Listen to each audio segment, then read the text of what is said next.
Hello you guys, welcome back to another video. This is Fabio Hart. What I want to talk about, here we go. What I want to talk about on this particular video is doing your estimates or putting your estimates together. I want to talk about I call it the Fabio Hart way. I don't think that I do anything different than anyone else. I just probably do it with a little more swag, a little more confidence than others. So me being confident going into the door, right, to do my walkthroughs, to do my estimates, to formulate my estimates, everything is systematically done, okay, for me. And it used to be a time where I would get an estimate, or I would have to give an estimate, or I would have to do a walkthrough that I'll kind of be all over the place. And I understand that's probably where the vast majority of you guys are in that regard, because in the very beginning, you just don't know what you don't know, right? So you're just kind of winging it as you go, and being hopeful that you can turn that particular walkthrough, turn that estimate into a sale, right? Where they agree on the numbers. So I just kind of want to give you guys just an idea. I'm not sure how long this video is going to go. If you're just joining me, I want you to go ahead, like, share, and subscribe if you haven't already. Please do so. But I want to kind of break it down into sections, okay? I want to break it down into sections. And what I'm going to start off with is my way of acquiring new contracts or getting new customers. You know, I get that question asked all the time. And I do various different things to acquire customers. Everything don't work for me, but we still, I like to say, run it like a presidential campaign. I like to do some of everything. For an example, social media, Facebook, Tumblr, these type of platforms don't necessarily work for me, but I still use them, you know, and trying to generate traffic, generate visibility. So therefore, if my potential client is on Facebook and they happen to see an advertisement or see a flyer, see your post or anything online, they will remember my name, even if they don't, you know, call me right away. They say, hey, I remember that company, Hollywood Janitorial. I've seen a post, or I've seen them in a group, or I've seen them on Tumblr, or I've seen them on Instagram, or whatever the case, right? So although I don't find the online platforms to really work for me commercially, it works well for residential. We do residential. I do more advertising on a residential site online, and I get more jobs online for residential than I do commercial. Now, it doesn't mean you can't get any commercial jobs online. It's just, I think the way commercial is set up, generally speaking, if they don't have any offers in the door, which means if nobody walked in the door and say, hey, you know, I would like to become your cleaner, generally what I believe a commercial building or a business would do is hop online at that time, right? They'll go on yellowpage.com, maybe Yellow Book. They'll go and start looking for cleaning companies, right? They might hit Facebook, type in cleaning companies in Miami, cleaning companies in Chicago, cleaning companies in wherever, right? Las Vegas. So I think that's kind of how they do it in that regards, when they don't have any offers or have anybody that actually walked into their facility. And that's why I try to tell people, never count anybody out, but set a niche market. Okay, if you like doing restaurant cleanups, then go ahead and stick to restaurant cleanups, because at the end of the day, if that's your niche, that's something you're going to love to do, right? You can do that in your sleep. You wake up, they can call you at 3 o'clock in the morning, you'd be excited to go do it because you like that part, right? You like to go into the restaurant side of things. So to again, to backtrack, you guys know I do for my, and I'm talking about for my company. So I do door to door, I do the lead generation, and I do fax flyers, okay, fax over flyers to companies. Not random, I don't spam fax, but I gotta do it for yourself. Now you fed up. Get your study on. All praise be to God. Stay read up. Hello. Yes. Yes. Oh, okay. Take care. Sorry about that, guys. So, I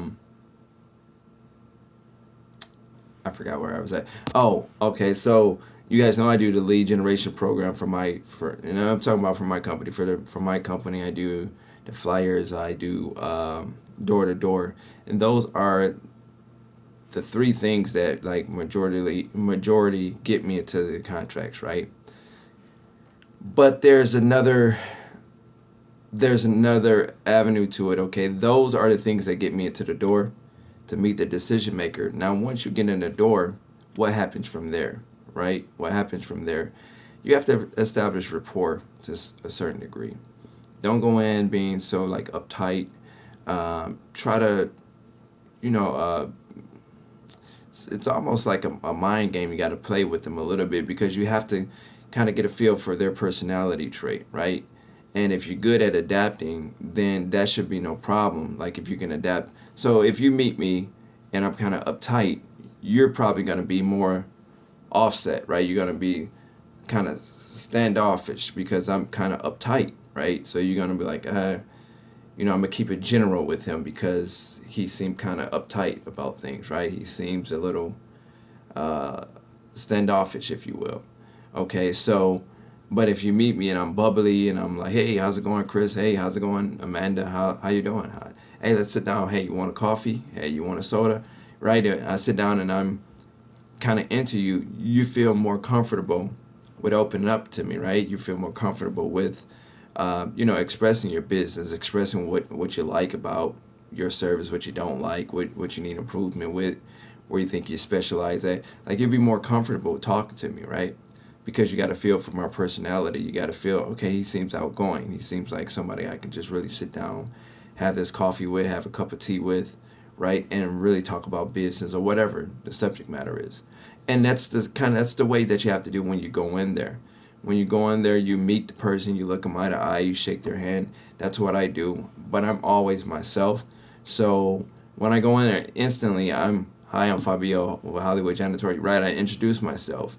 And at that point, the feedback they give me, once I do that, would be the feedback, would decide how I deal with them from there on out, right? From the duration of our time. Okay, so when I do a walkthrough, I'm sorry, when I walk in the building on a door knocking situation, I don't like to necessarily introduce myself, leave them a business card and a flyer, and leave. That's not why I walk in there. Okay, when I walk in there, generally speaking, I want to do a walkthrough that particular day. That's where you guys' mindset should be. You shouldn't walk in with the notion that you just want to give them a business card and a flyer and then leave out.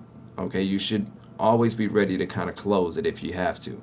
Okay, now a unique thing that's happened to me many times, and I shared this with you on other videos, and you guys need to be mindful of this, is that sometimes your service can be desperately needed in many facilities, which mean they were just waiting for you to walk in there to do a walkthrough, right? Just waiting for a company like you to walk in there, and you just happen to walk in on a good day. Maybe they have a company that they're ready to get rid of. Maybe they don't have a company at all and they're really tired of doing the work themselves, and you walked in at an opportune time. That's why I tell you guys to make sure you have your contracts, make sure you have your business cards, your flyers, ink pens, whiteout, whatever you need, right? You want to make sure you have those things available. Okay, you want to make sure you have applications available, or at least applicants that filled out applications. I carry those. If I go out to my vehicle now, I can show you my little starter kit, right? I got applications, business cards, flyers in there, postcards, right? Little marketing stuff that I think that works, for me, or things that I'm trying, I have motivational tapes. My vehicle is like a on the road office. I swear, right? It's like an on the road office. Sometimes I pull up at home and don't even get out right away because I enjoy sitting in the car, outside my residence, just listening to this audio book, taking down notes. I'm reading a book or whatever the case is. I'm handling phone calls. It's a nice way to kind of get away from the TV, to get away from the riffraff. If you have children, kind of get away from the kids for a second, right? To handle some business. It's quiet, that type of thing. And I would suggest that could be a good thing for you guys if you just want to be, with yourself, right? You want to stay away from all the hoopla that's going on in the surrounding area. But to get back on point, I think you guys should have those things available because, like I say, sometimes you might get into a facility, might get into a building, and they want you to start right then and there, right? They want you to go in and give them an estimate, and they like your number, and they want you to start today. So you want to be able to put them under contract or put them on their agreement, as I like to say, as quickly as you possibly can. Okay? You want to be able to put them under agreement as quickly as you possibly can. Okay? And even start. If you don't shy away from starting today if they want you to start today. And you can start today. Now, don't say you'll start today if you know you have a dentist appointment coming up today. You just let them know, well, we can't start today, but tomorrow will be fine. We have a another engagement or something like that. You let them know, okay? But let's get back to the Fabio way of doing this. So when I walk in the building, number one, I observe the facility. I try to pick and see things that's sticking out right away. If you're just joining me, I want you guys to like, share, and subscribe. I would appreciate if you guys like, share, and subscribe if you're just joining me. But I observe the scenery, the office, the staff. I try to get a feel for the staff, if they're friendly, if they're kind of uptight, just how professional the facility is. I kind of observe things, okay? And as soon as I walk through the door, I'm instantly observing, okay? And then I try to find out who the gatekeeper is because I know I'm probably going to have to talk to this person to get to the decision maker. So if I walk in and it's a little desk right here and they got they got the circle, like the circle desk and, hi, welcome to ABC Dental. How may I help you? At that point, I'm like, hi, I'm Fabio Hart with Hollywood Janitorial Service. Who would I speak to in regards to commercial cleaning for your facility? And they'll tell me, well, that's Dr. such and such or his assistant such and such. And then at that time, you say, okay, great. Is she available at this time or is he available at this time? Right? So you see how my tonality is. You see how I speak to them, right? It's just a general conversation. I'm not selling them anything, right? So once I meet the doctor or whoever the assistant is, right, the assistant doctor of the doctor, right, at that point, again, you just reintroduce yourself. Hi, I'm Fabio Hart with Hollywood Janitorial Service. Are you the appropriate person I'm supposed to talk to for commercial cleaning? Yes, sure. How can I help you? Well, I was just in the area. We was just expanding business in this area, and I just wanted to stop in and see if you guys had a commercial cleaning company or if you would be interested in commercial cleaning for your facility.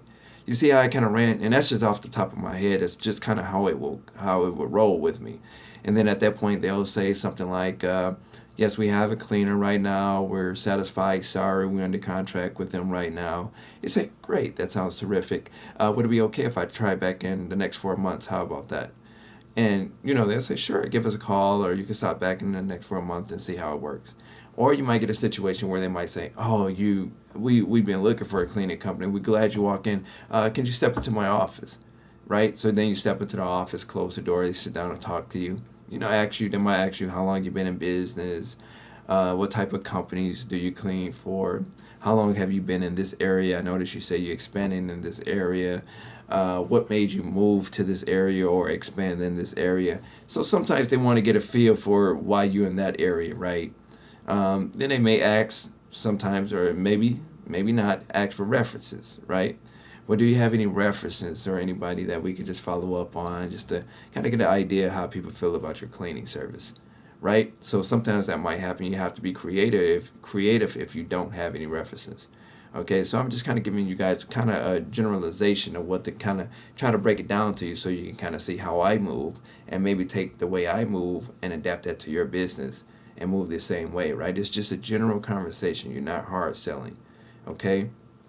So let's say you walk into the office and you met the decision maker. They put you in contact with the doctor. They put you in contact with the assistant for the doctor. Then at that point, when you sit down and you talk to them, you shoot the breeze, how long, have you guys been around in dentistry? You kind of talk on a subject because they like to talk about themselves. A lot of entrepreneurs, business, they like to talk about their business, why they're the best and the type of services they provide and things like that. So if you're going into a dental facility and you want to, be engaging, you want to engage with them, right? You want to know about their practice, how long they've been doing it, right? So you want to be able to, like I say, establish rapport. That's the best way. That's how you build a lasting and long relationship. After you establish that rapport, do not walk out of that building until you did a walkthrough. Do not walk out of that building until you did a walkthrough. Okay, so if anything you're trying to sell, you want to sell that, because that's what's going to allow you, once you walk through and see what they need, you take vicious notes. When I say vicious, you be absolutely insane with the notes. Okay, you take vicious notes of everything that's what's the word I'm looking for? You want to document everything that's very important. I use that word. That's very, very important.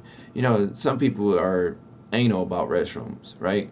So if that's very, very important and they have a cleaning company already, or they don't have a cleaning company, but they love for the restrooms to be extremely clean and sparkly and smelling good and all of that, then you want to pay considerable amount of attention to the restrooms. Okay, because that's that point right there. That's that thing right there that really that holds their heart, right? That's that thing that's very, very important to them. Not saying the rest of the building isn't important to them, but that's that thing right there, right? Or they might say, well, can you make sure that the trash don't overflow? Or can you guys take the trash out every day? We want clean bags every day.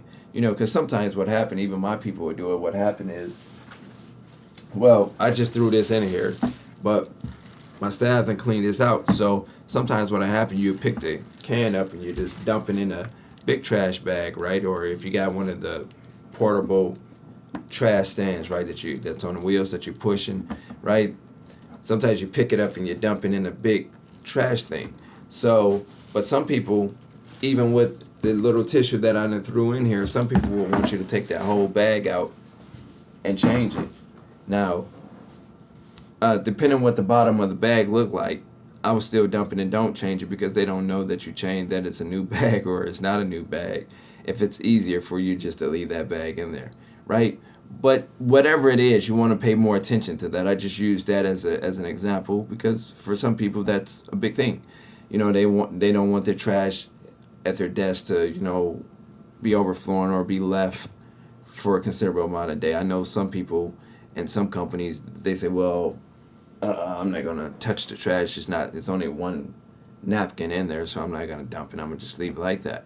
And you leaving it like that makes it look like your cleaning company never even came in, right? That could just be a setup for failure. They could say, you know what, I had this napkin in yesterday and you guys didn't show up. You say, yes, I did. Well, you didn't dump the trash. You didn't take the trash. So, I'm just kind of rambling at this point, you guys, but you kind of get where I'm going with it, right? So there are particular areas is something that you want to pay close attention to. Okay? So, again, let's start from the top. The way that I get my contracts, as I told you guys before, is fax, the flyer, fax and flyers, door to door, and the cold calling. That what my lead generation does for me, right? So those are the ways that I get in the door. Once I get in the door, the first thing I do is observe. I observe the facility, right? Make sure I got a pretty good grab of the staff, what type of staff I'm working with. And I'm a pretty good judge of character. I can really pick that up really fast. So I make sure I understand like where I'm at, what the dynamics of the building based on what I see, right? And then I instantly try to locate who the gatekeeper is, because like I say, I'm probably going to talk to them first. Once I identify the gatekeeper, my objective at that point is to get to the decision maker, right? However, and let me tell you this, how you talk to the gatekeeper would decide if you really get in contact with the decision maker.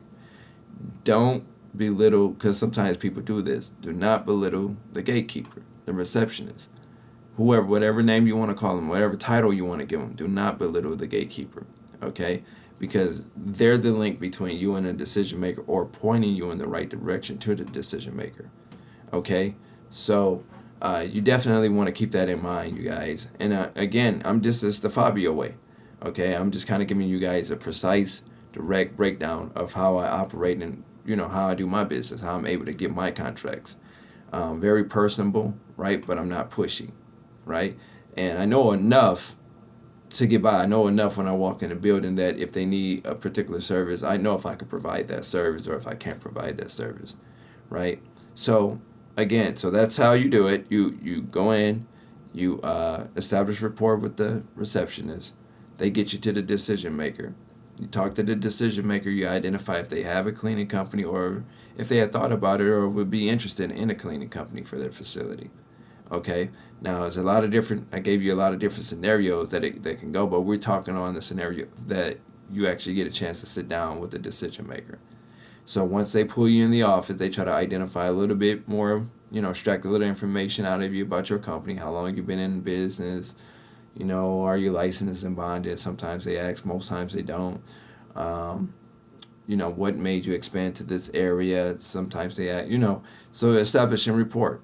Again, following that sit down or following that just verbal talk, you do not want to leave out of the facility without doing a walkthrough. Okay, so you say real quick, would it be okay if we do a quick walkthrough so I can kind of get a generalization of your facility and go ahead and give you an estimate. I'll be able to do that. We'd be able to get the estimate into you today before you close. That way you have it, or tomorrow by 8 a.m., 9 a.m. in the morning. That way you have the estimate. And there'll be more. A lot of times, if you say it that way and not be so pushy about the sale, a lot of times you'll get the walkthrough. Or you don't even have to mention, in many cases about giving them the estimate because they know that's what's next. Especially if they hired a cleaning company before, they know that you have to get a vision of the job, right? So you can quote them a price. That's essentially what you're doing. When you do your walkthrough, you need to decide what's their problem areas. In other words, what's their more important areas. Make an extensive note about that. If they're meticulous about this and about that and about this and about that, you make sure you jot that down. Okay, you're going to get the square footage. You're going to see what needs to be cleaned. Sometimes it's areas that they don't even want you to go in. They'll say, "Oh, you don't have to worry about it in here." I get that a lot. Cool. Okay, so that's less of the work for you, right? That's less that you wouldn't have to do. So, but once you do the walkthrough, you get the dynamics of it. The measurements of the facility. You get what they want done. What would be considered general cleaning, what would be considered extra cleaning, right? All of that is a part of it. That's what goes into putting your price together. Along with, and you guys might want to take notes of this, along with how long it's going to take you to do the job, okay, and how many days you're going to do that job. Take notes of this, you guys. It's very important. What's going to go into that estimate besides the square footage and the actual physical work hours, the man hours they call it. Besides that, you have to decide, and this goes into putting your estimate together. You have to decide how many days they need that cleaning, okay, and how long it's going to take you to do that cleaning. Now, on my estimate breakdown sheet, okay, and I've been using this for years and years, and we still use it to this day. If I get a call right now and somebody say, "Hi, Fabio, could you guys come and give us a walkthrough and give us an estimate?" The information that I'm sharing with you guys now is the exact same thing that I'm going to do tomorrow morning. If I was to get a call right now to come and do an estimate for, or come and do a walkthrough to provide an estimate tomorrow morning, the stuff that I'm sharing with you now will be the exact same stuff. Okay, the only thing I wouldn't have to do is go through the whole gatekeeper thing, because most likely the person that's going to call me is the gatekeeper. Is the decision maker or the assistant to the decision maker, and they calling me in to do a walkthrough. But I'm going to follow the same notes that I'm giving you guys right here. So it's very, very important you guys take notes and that you adhere to what I'm saying. I try to simplify it for you guys. That's why my videos be so long. I try to break it down into the lowest common denominator so you can understand it, and so it's workable. From the way I speak it, to the body language, to the gestures, try to give you guys an idea. Okay, so that's what it is. So with my estimate breakdown sheet, once I take my notes as to what needs to be done, the square footage and this and this and this, everything is systematically done for me. So on my estimate breakdown sheet, I still use that to this day. You know, in other words, it might say from 100 square feet, or it won't be 100, but hypothetically speaking, it might say, hey, Miss B, how are you? It might say from 1,000 to 3,000 square foot. And then you're going to have next to that what you would charge per hour, what you would charge per cleaning or per day. Okay, now I'm really big on charging per day because in their mind, it looked like they're getting a deal for the work that you're doing. So I'm really big on charging per day more than per hour, because if you got a medium to small facility, you're not really going to make no money in there if it's only going to take you an hour, 2 hours to clean. Whereas you can charge $65 for just that particular cleaning. So if it took you 1 hour to clean or it took you 4 hours to clean, you're still going to get the $65, if that makes sense to you guys. So to move right along, that's kind of how it's broken down for me. Okay, so I'm giving you guys the Fabio way of doing it, so that way you'll understand, because a lot of times a lot of people just generally don't get how this stuff's supposed to go. And I know I've done countless videos on it, but I just wanted to go live and kind of talk about this. Okay, so like I said, when you walk in the facility, you get through the gatekeeper, you talk to the decision maker, you do your walkthrough, you calculate what the square footage is, you see what they need done, you figure out what's considered general cleaning with your company and what's considered extra. Because if it's extra cleaning, I do feel like you should get paid extra money for that, right? Because it's going to take a little longer and it's extra. It's not anything that you generally would do. Okay, so that's why I say you want to establish what's general and what's extra. Okay, and all of that is just going to go into your numbers. Okay, also what you guys forget to do, and a lot of people forget to do, is charge taxes. You got to charge taxes, okay? Because you have to pay taxes, so I would charge taxes. So if you quote them, you know, let's say $65, and that's just your base price or whatever the case is, just for doing that particular job, and you don't equate the taxes in your total billing, So this is, let's say you doing $65 for a twice a week job, right? So it's 4 weeks in a month. So you're in there, what, 2, 4, 6, 8 times out of the month, right? And it might take you, let's say, an hour, hour and a half, maybe 2 hours to clean a facility. You charge $65 for that. Okay. You want, like I say, for the total billing, when you do your invoicing, again, this is the Fabio way. I'm just trying to simplify this stuff for you.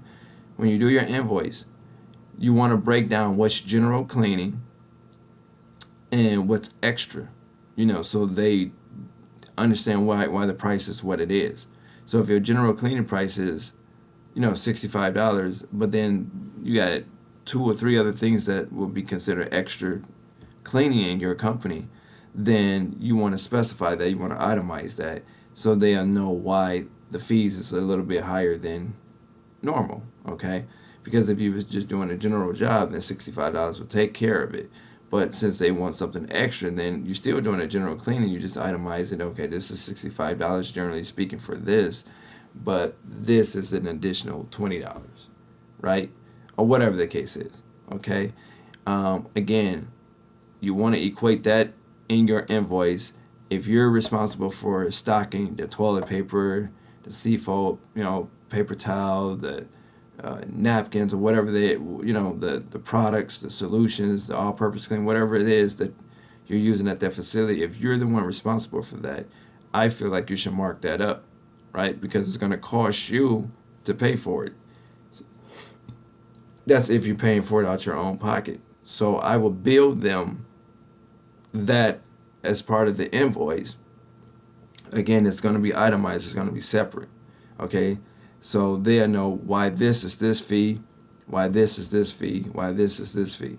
So for an example, if you got a general cleaning, if you got just a straight general cleaning job and you supply the, you know, all-purpose cleaner, the floor cleaner, whatever the case is, right? The chemicals, the cleaning solutions. Then you have the general cleaning. You have, my rates were probably always different from 45 to 55, right? So if you're just doing a general cleaning job and you're responsible for, it could be cheap, Right.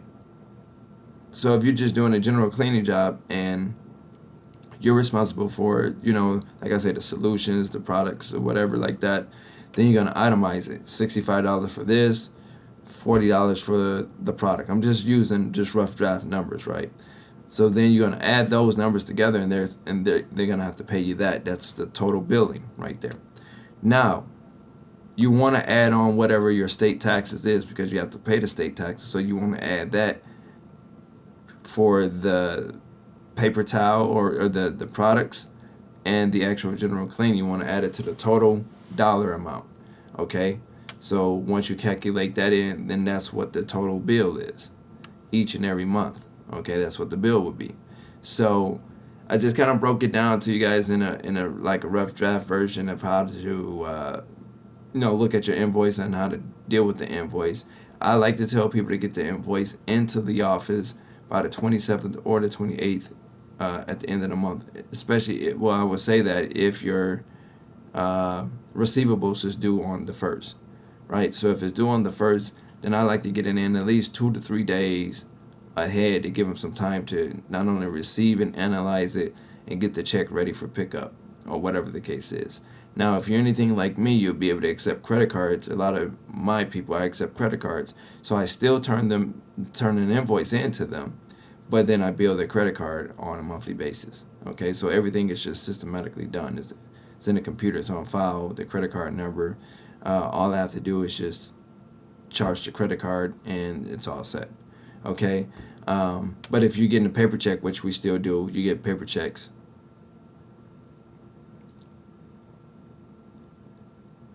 When do you send out a late fee notice? That's a good question. I rarely get paid late, but I give them 10 days. So 10 days, and it's 10 days after the bill's supposed to be due. So if it's due on the 1st, then I'll give them to the 11th to pay me. Okay. Some people might say that's kind of long, but because it's companies, and sometimes some companies, depending on how big they are, some companies just get caught up, in it. So I would let them know, give them 10 days to kind of get the payment in from the time it was due on the 1st to maybe the 11th. That's like 10 days after, right? On the 11th. It'd be like 10 days after. I give them that window to get the check in to me.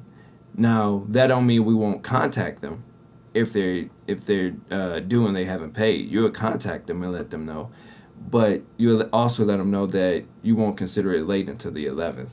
Okay. So that's kind of how I would look at that, just to give them a little time. Now, if you want to give them 5 days, you give them a week or whatever the case is, go ahead. You want to give them 7 days, give them 7 days, give them 5 days, give them 5 days. It's your company. So however you guys want to do it with your company, you do it with your company. I rarely get paid late, like I said, but I would give them 10 days, okay, to get it in. But I will contact them between that time frame just to bring to their attention that we haven't received payment. But that's a rare. Most people are going to pay you, for the most part. Most people are going to pay you. A lot of times the checks is being cut early. So a lot of times they are post dated for the day that you're supposed to, get it on, but they cut the check, maybe 2 or 3 days ahead. The check is ready. That's good. Thanks, Fabio. I'm officially established in the state of Ohio and excited to get some business. Just research stage on Temple Zone. Whatnot now. And whatnot. Okay, good. Congratulations. But I'm giving you guys the Fabio way. If you guys have any questions of any sort, make sure I'm talking so fast. Make sure you get them over to me. I would love to answer them. It can be on the topic or off the topic. But like I said, I want to kind of give you my way of doing it because it's proven. Number one, it works for me. I'm sure it can work for you if you're just consistent with it. But that's how I do it. So again, once you identify who the decision maker is, you sit down, you have just a briefing with them or her, get the walkthrough done, get your numbers in 24 to 48 hours after you do the walkthrough. Okay, get your numbers in 24 to 48 hours. If you can get your numbers in the same day before the end of the business day, okay, especially if your walkthrough isn't done so late in the afternoon, in the evening, you can get it in. Get your numbers in ASAP. They would like to see that because to them that's what it boils down to, numbers. Okay, that's what it boils down to. Now, based on the way you look, and I tell people this all the time, people don't believe me, which is why a lot of times people don't get accounts, is your first impression, the way you carry yourself, the way you look, they're going to remember that. The minute you walk out of that office, whether you bring them numbers back or not, they kind of know if they will hire your type of personality trait. They'll know, you know what, I actually like him. You guys, what you think about the guy that came in, for the cleaning? What you think about him? Oh, he was nice. He was very professional and yada yada yada. Right? Sometimes they do that. They ask the other staff members, so what do you guys think? What vibes you get from this guy, right? And you want them to say all the great things about you, right? All the positive things about you. And in order for that to happen, you want to look your best. You want to know your subject matter, right? Again, you don't have to know everything there is to know, okay? But you want to look your best because that's what they're going to judge you on first because they don't know how you clean. They haven't hired you yet to see how you clean. So they don't know how you clean. This goes the same way for window cleaners. This goes the same thing for carpet cleaners. They don't know how you clean carpet because they never hired you. They don't know how you clean the windows yet because they never hired you. So you have to look your best. You have to be professional, know your subject matter, right? If it's something that you can't do, you let them know. You be honest that, oh, I'm sorry, we don't do carpet cleaning. We do window cleaning and just commercial and residential cleaning, but I'm sorry, we don't do carpet cleaning. You let them know that that's a service that you won't be able to, help them with, okay? If you know you can't do it or you don't want to do it or that's just something that you don't get into. Okay, so just be real with them. Okay, so again, that's the entire Fabio Hart way of getting into the door. After you get your numbers in, you want to follow up. I generally tell them, give them 2 days to think about it. I generally don't want to go past 2 days because then they'll forget that you even came in, forget that you even submitted the offer. Me, I'm generally on it. I'm telling you to give them 2 days. I generally give them 1 day, right? So if I give an estimate tomorrow, which is, well, today, what time is it? Where I'm at, it's, tomorrow. It's almost midnight. So if I gave them an estimate tomorrow, which is Thursday, then I will wait Friday and see where they're at with it, right? Or at the very least, wait until Monday. Just to give them the weekend and that type of thing. Because what I found out, and like I say, you guys, this is systematically done. I kind of know what to expect from these people, so that's why I'm able to kind of gauge things the way I do. The last thing I want to hear, and the thing that really hurt me the most, that I just don't want to hear, is them say, "Well, I'm sorry, I didn't get the email. I'm sorry. You know what? I did take a look at your estimate, but I actually don't know where I put it. I don't know what I did with it." So, and that would happen. It might be shuffled in some papers on their desk, or they might be to the side, and that's because you waited too long to do the follow-up. You guys have to follow up on these things. Like if you're going door to door, if you're doing your cold calling, right? If you're sending out your flyers or sending out your postcards, you have to do the follow-up, okay? Because a lot of times they won't call you. So you have to follow up to make sure that they received your estimate, or make sure that they received your information, whatever, your letter or whatever it is you sent them, right? Make sure that they read it, they understand your estimate. Make sure if there's anything that you need to break down or they don't understand, that you can go ahead and cover it. Okay, and then lastly, what you want to do is assume the sale. I tell people this all the time, assuming the sale. So with me, I just assume the sale. So for an example, once I put my numbers in based on the walkthrough, okay, so I put my numbers in, I follow up, hi, Dr. Seuss, whatever. I submitted the estimate to you guys. Were you able to take a look at that? And did you have any questions about it? Okay, if they say, yes, we took a look at it, we don't have any questions about it, instantly I try to say, okay, great. When would be the best time for us to start cleaning? When would you want us to start Is it a specific day that you would want us to start? Or like I try to cut right into it like that, because I don't want to get denied. And it's not a really, it's a I don't know, it's just a marketing thing that it's just in you. Like you got to know when to kind of gauge that in. Okay, so you don't want to say, well,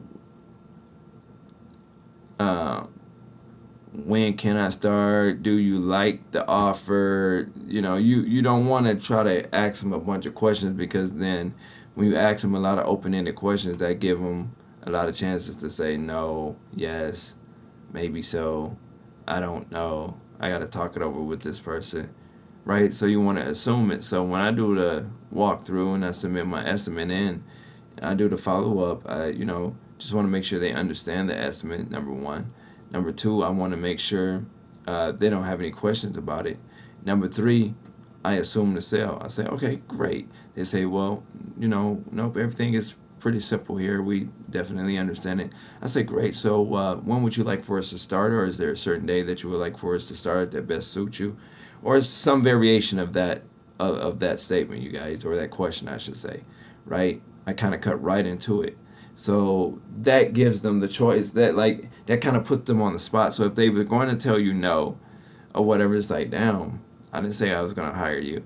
But again, you just assume it, right? But you do it in a nice way, not in a pushy way, which put them in a frame where they have to kind of look at the calendar and see.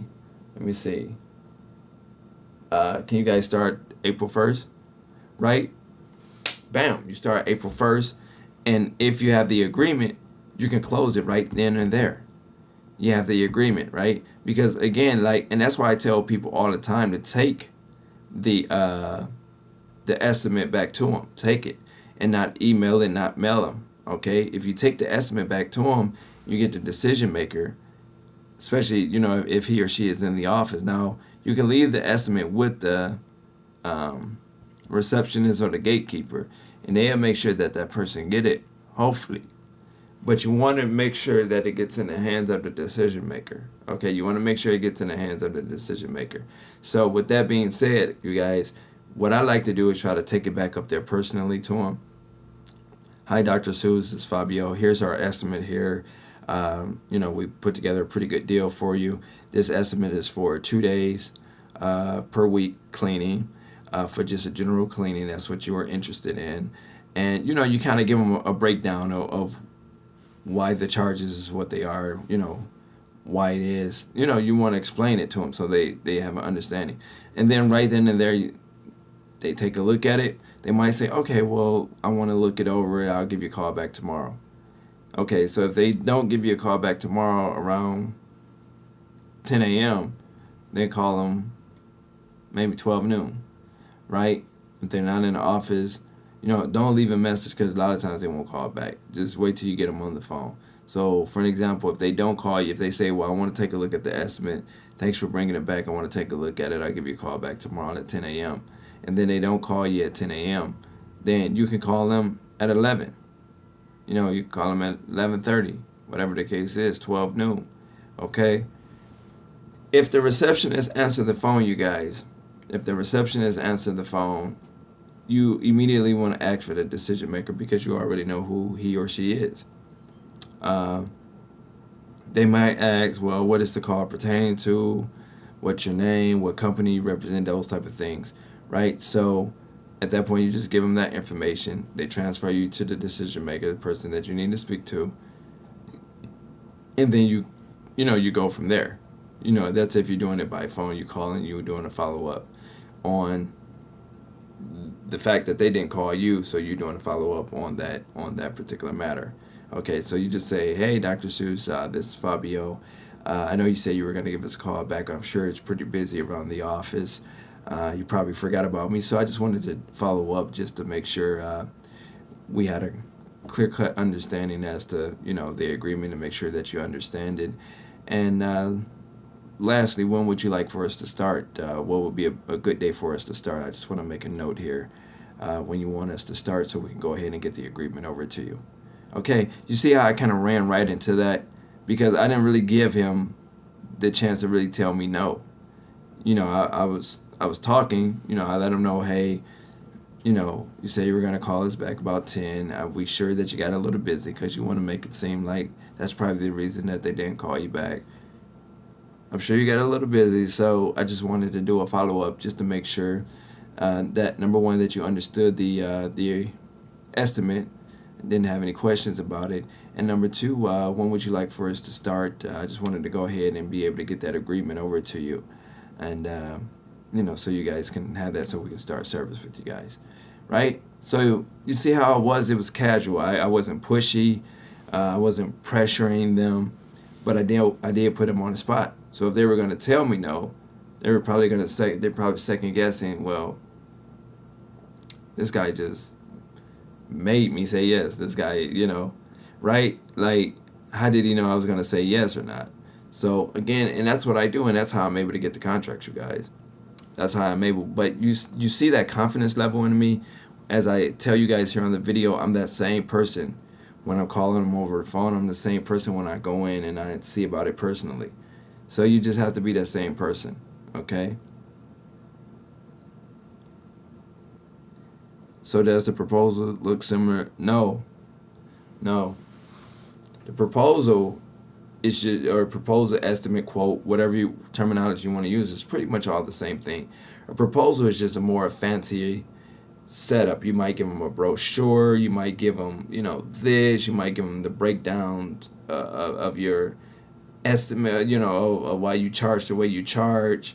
It's more like in a folder. It's like a proposal, like, a nice little proposal put together in a little binder folder, professional folder that you can get done at Vistaprint too. Vistaprint does proposals too. So, me, I don't really like to say proposals per se, because I don't need a bunch of flyers and a bunch of fluff in a folder to necessarily present you with. My thing is being able to close the deal.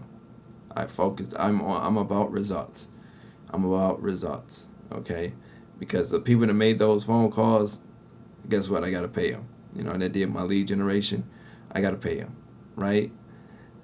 I'm about results. So I don't do anything fancy. I just kind of do what I explain right here on this video, and I generally get the deal. And that's big deals or small deals. That's factories or schools or whatever the case is. I generally get the deal. Now, the bigger the facility is, the more politics is in it, the more red tape. Sometimes you have to deal with multiple people. There's multiple decision makers. I see photo brochures. I figure they would have a similarity, but I see what you're saying. Yeah. So that's, like me, I don't have any brochures. I have flyers, business cards, and postcards. That's it, right? So when I put my numbers in, again, a proposal, a quote, an estimate, that's all around the same realm. That's the same thing, essentially, okay? So you're presenting them with the quote, you're presenting them with the proposal, you're presenting them with an estimate. An estimate is just generally like on a spreadsheet. That's just a one-page document that details what you're going to do, for how long you're going to do it, how many days you're going to do it, and these are the prices that you're going to charge, including taxes and cleaning product and cleaning solutions and bags and tissue and things of that sort, right? So that's pretty much what the estimate entails. Like I say, with the proposal, it's more you gave them about me, about your company, maybe your little flashy flyer, you gave them a business card, you gave them your estimate breakdown of why you charge, how you charge, and it's in a folder. It's generally in a folder, kind of put together well, professional. And I'm not telling you don't do that. It's just I don't do that. Okay? I haven't found no need to really do that.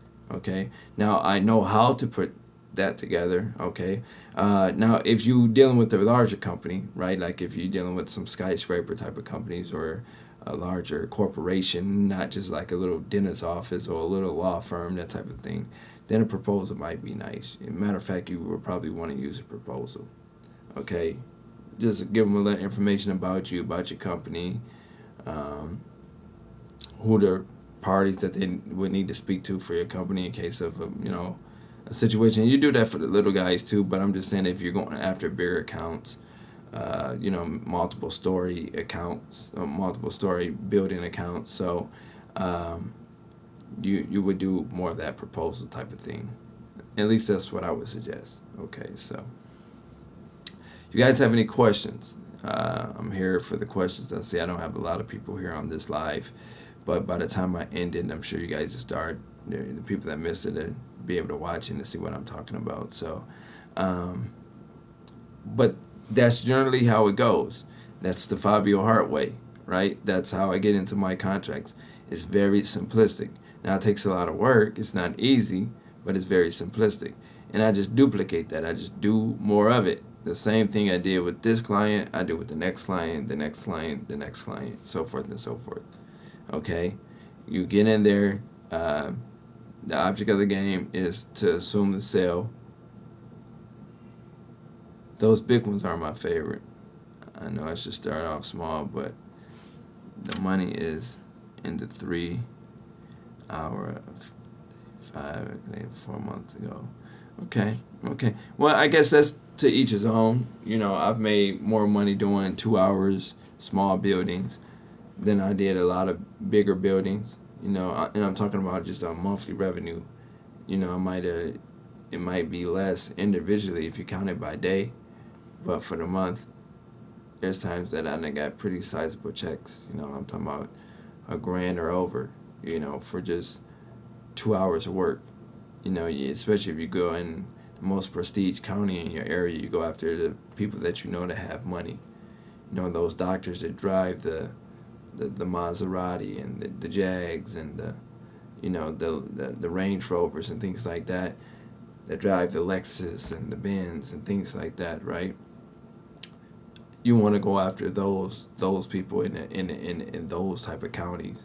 Like I say, I make the most of my money, you guys. I make the most of my money not in the urban setting. Like in Detroit. Detroit is the city. Everybody know Detroit. I'm sure everybody on this live then heard of Detroit. But if I say Southfield, if I say Oak Park, if I say Royal Oak, if I say Bloomfield Hills, Madison Heights, things like that. If I say different suburban areas, that may not resonate with you guys, but those are areas, like Dearborn. Dearborn is one of my favorite areas to operate in. There's prestige areas in Michigan where people have a great deal of money, right? They have a different type of lifestyle. So you go out to those areas, and those are the areas that I target, because I know that's where the money is, and they'll be willing to pay you $1,000 to clean their facility for 2 or 3 hours, right? So again, you just have to know. But see, this is what I know. I know what I know. Can't nobody take it from me. So it works out for me. So that's why I'm trying to help you guys, give you guys the Fabio format, the Fabio way of doing things from A to Z. Again, I get up, I look professional, I get myself together, right? Make sure I got my mind right on my way as I drive to do my walkthroughs or drive to do, my door-to-door or whatever the case is. I'm motivated. I'm listening to motivational audios in the car, whether I'm got it plugged up, at the aux cord on my phone, or whether I'm, got a CD in the deck or something that I'm listening to. But I try to stay motivated as I proceed to get my day started to go do my door-to-door, ventures. Go door-to-door. I'm relentless. I'm knocking. Sorry, guys. So I'm knocking. Generally I have like one head plug in one ear, and then as I walk up to the building, I kind of take it out. I don't want to walk in with this headset in, but as I go door to door, almost like the mailman, right? As I go door to door, I walk in, present myself professionally.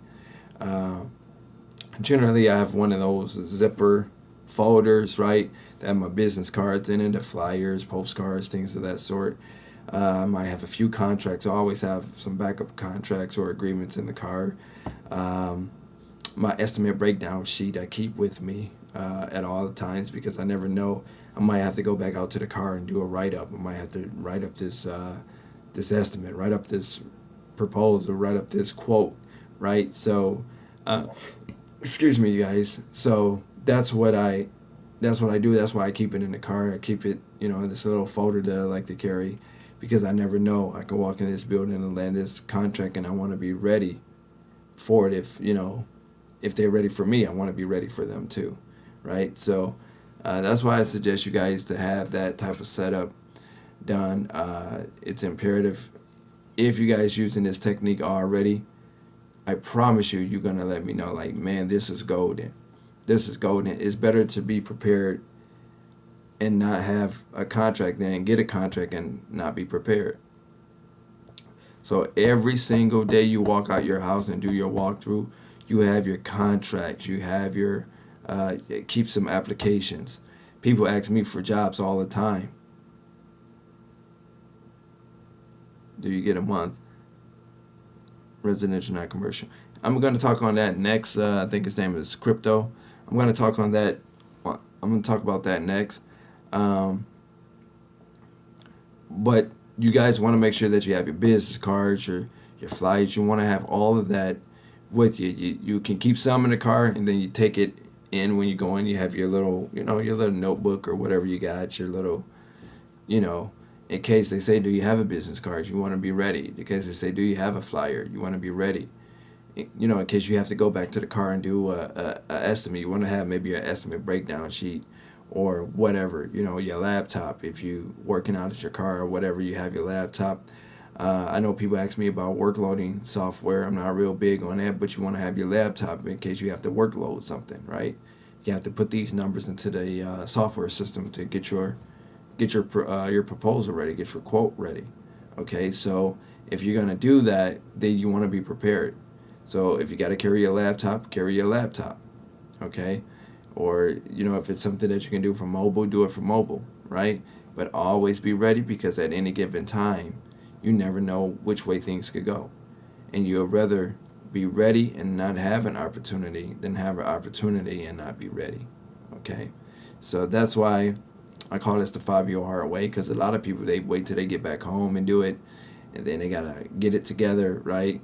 Me, I like to be ready, because I don't know which way it can go, and I hate to lose the opportunity that I could have really, really gotten had I been ready, right? Now, how many walkthroughs do I get per month? How many walkthroughs do I get per month? Okay. My goal is to always get at least 8 walkthroughs a month. My goal.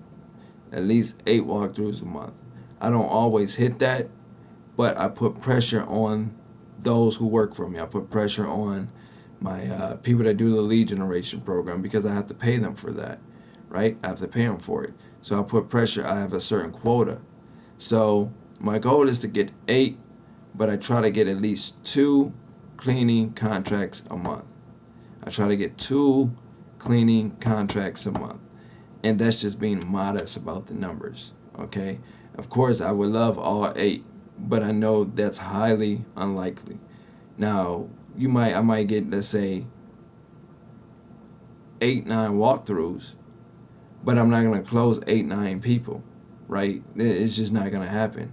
All 9 people aren't going to be like, okay, I want to hire you. But my goal out of that 9 is to do 2 or better. Okay, so I want to get 2 closings or better. Okay. So crypto, hopefully that helped you out. I generally get 2 contracts or better. So if you break the numbers down like annually, so you do 2 times, 12 is 12 months in a year, right? That's 24. So that's 24 contracts that I've gotten, right? So that's if I get 2 contracts a month, times 12 months. That's a year, right? That's 24 contracts in a year. So, which isn't bad. It's not bad, especially if the money is there, if the opportunity is there. So you got to look at it from that perspective, you guys. Some people might say 2 contracts a month, that ain't shit. Like, that ain't. It's not about how many contracts you get a month. It's about what that contract is paying you each and every month. I'm going to say that again. It's not about how many contracts you get a month. Because you can have a gazillion contracts. You can have 5 contracts that you get in a month, and all 5 contracts together ain't paying you $1,000. Ain't paying you, $1,500. But you got 5 contracts, and you're not even up $1,500 on all 5 combined. So it's not about how many contracts you get. It boils down to what you're getting paid per contract, what you're getting paid for each contract that you get. Okay? So, like I say, my goal, I want at least 8 to 9 walkthroughs. I get 8 to 9 walkthroughs. Out of that, I expect to close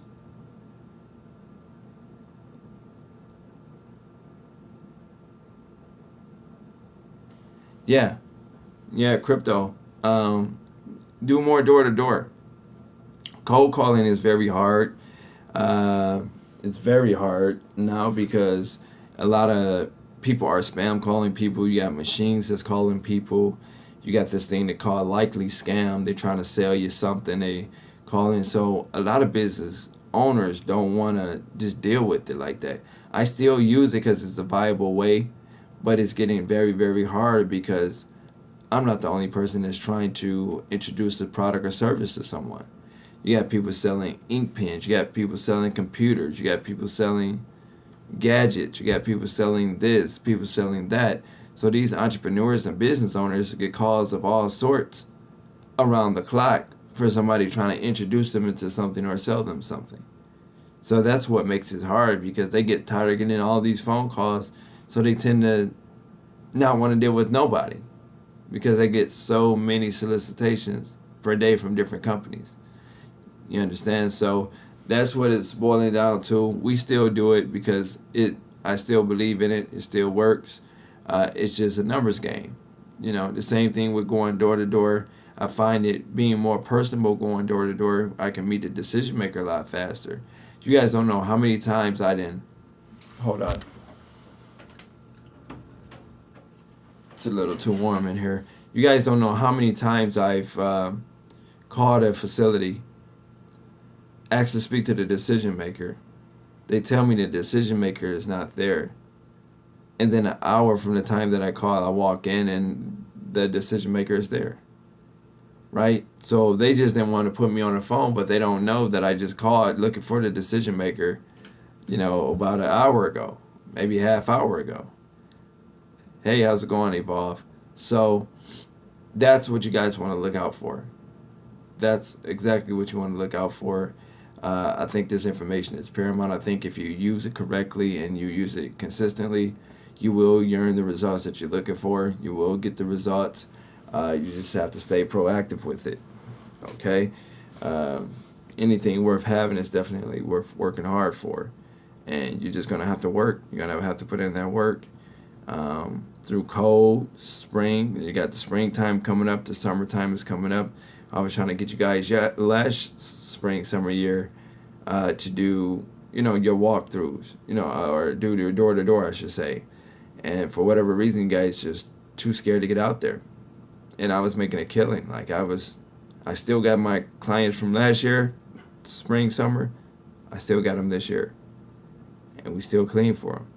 So the spring, summer months just allow me to go nuts, allow me to go ham, because I'm a heat type of guy. I like to, be in the heat. I don't have a problem with that, so it allows you to get out more.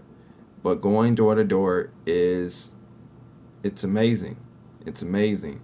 It allows you to establish relationships, even if you don't need, if they don't need you, it allows you to still establish that relationship.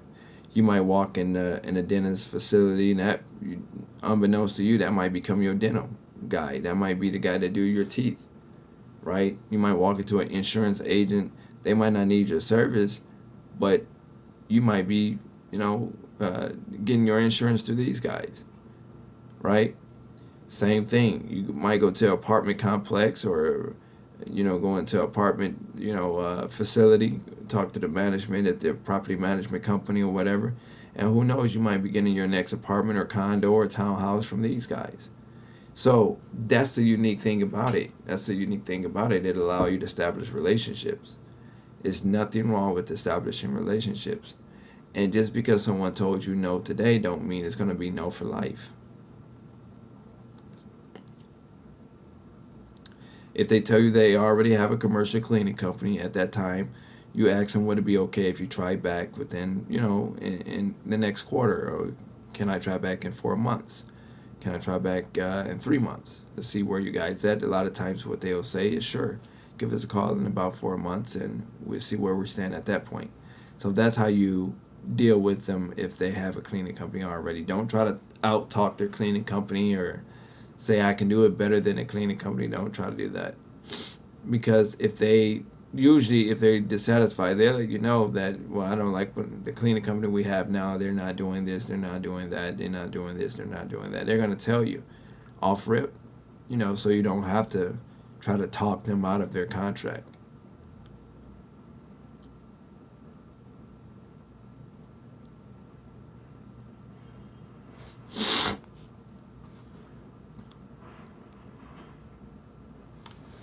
Yeah, well, when you're dealing with banks, you're going to deal with a corporate on a corporate level.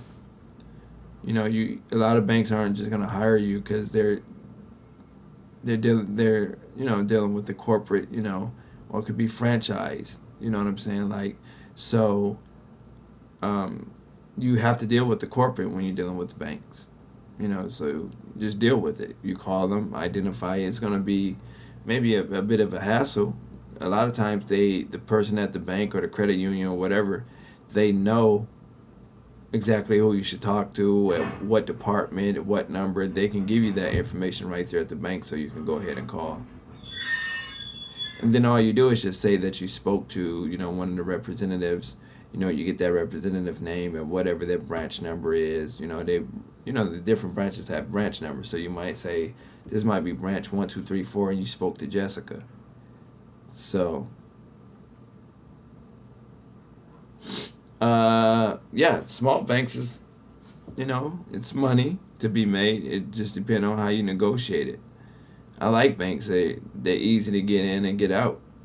It's not really for me, it's not a whole bunch of, work to do there.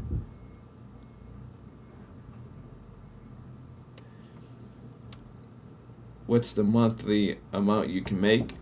Whatever your heart desires. It depends on how you bid on it. Depend on how you bid. You know, it depend on the workload. Depend on how many days they need you a week. You know, but I tell people to need to become the greedy. There's a lot of you guys. You're a little too proud for yourself, and your fees are a little high, and you're not established. Okay, so that's why I try to tell people to start small so they can build up a nice little resume of contracts instead of going into like the banks or the big buildings like that where they don't have a solidified resume. Now I'm not telling you you can't go there first. You can't start there first. Who am I to tell you that? But a lot of you guys' fees are just extremely too high. Like when I talk to you, and then a lot of you guys surprise me. There's a lot of people that picked up accounts at two grand. I talked to over the last week. They joined my lead generation program, or I talked to them on a coaching call, or they bought my agreement or something like that, and they say, hey man, I think I need another agreement. I just picked up this contract. It's for 2 grand. I'm like, oh wow, okay. How many days you work there? And they're like, oh, we're on do 3 days a month, and it's this type of situation and this type. It's our carpet. It's all so about this amount of square feet. I'm like, wow, and you got 2 grand for it. So, and it's probably in a well-off area. It's probably in a well-to-do area, because well-to-do areas don't have a problem paying big money for great work. If the perception is that you provide great work once you get started, you'll make that 2 grand month after month. And I know this for a fact because, like I say, a lot of my subscribers that watch my video, I've talked to them over the last week, and a few of them made 1,000 here, 2 grand there, and this is their very first account or their second account. So I know it could be done. It just, like I say, the money that you can make is insane. It's no cap on it. So what you recommend when you go to do a walkthrough?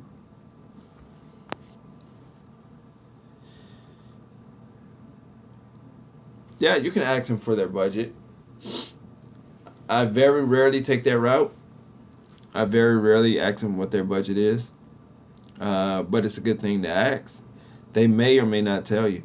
They may not have a budget, or they may just tell you, "I'm sorry, we don't have a budget," or they might have a budget. But you got to be careful when you ask for their budget, because sometimes they'll downplay their budget. They'll give you like the lowest of the lowest, and hope that your numbers reflect that when you go and put your estimate in.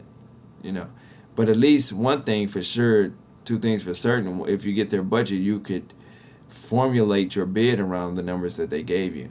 So if they say, we're looking to spend about $400 or $500. Okay, so it gives you a chance to, enter your numbers in at about $400 or $500 or anywhere in between. Because that's what their budget is. You said between $400 or $500.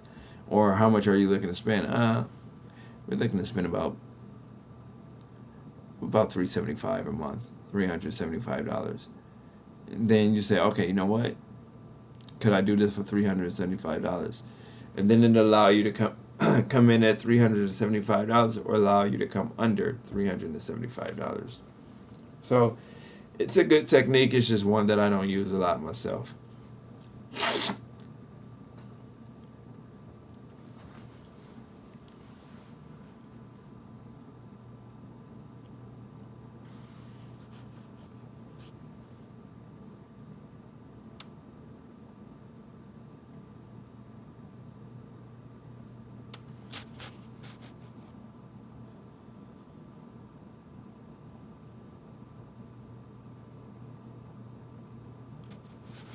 Right? Cameron, you're doing great, bud. I mean, you definitely should have been out in the force, dude. I need to talk to you. Maybe I need to. We gotta have a one-on-one. You've been watching me for some time, Cameron. I gotta hold you. Gotta hold you accountable, dude. I like your work ethic, and especially working with the company that you're working for out of Ohio. Uh, if you're managing that, you're holding it down to $700,000. What do you say? Annual. You're holding down the accounts with $700,000 revenue cap on there. You can do pretty well. $30,000 out of $700,000. That's kind of to be expected, because it's a job. So you're never gonna really make the money that you should make. You're gonna make the money that they designate or they think you should make. So until you switch that mind frame and you say, you know what, I know what I know, and if you're able to manage it for their company, you damn sure able to manage it for your company.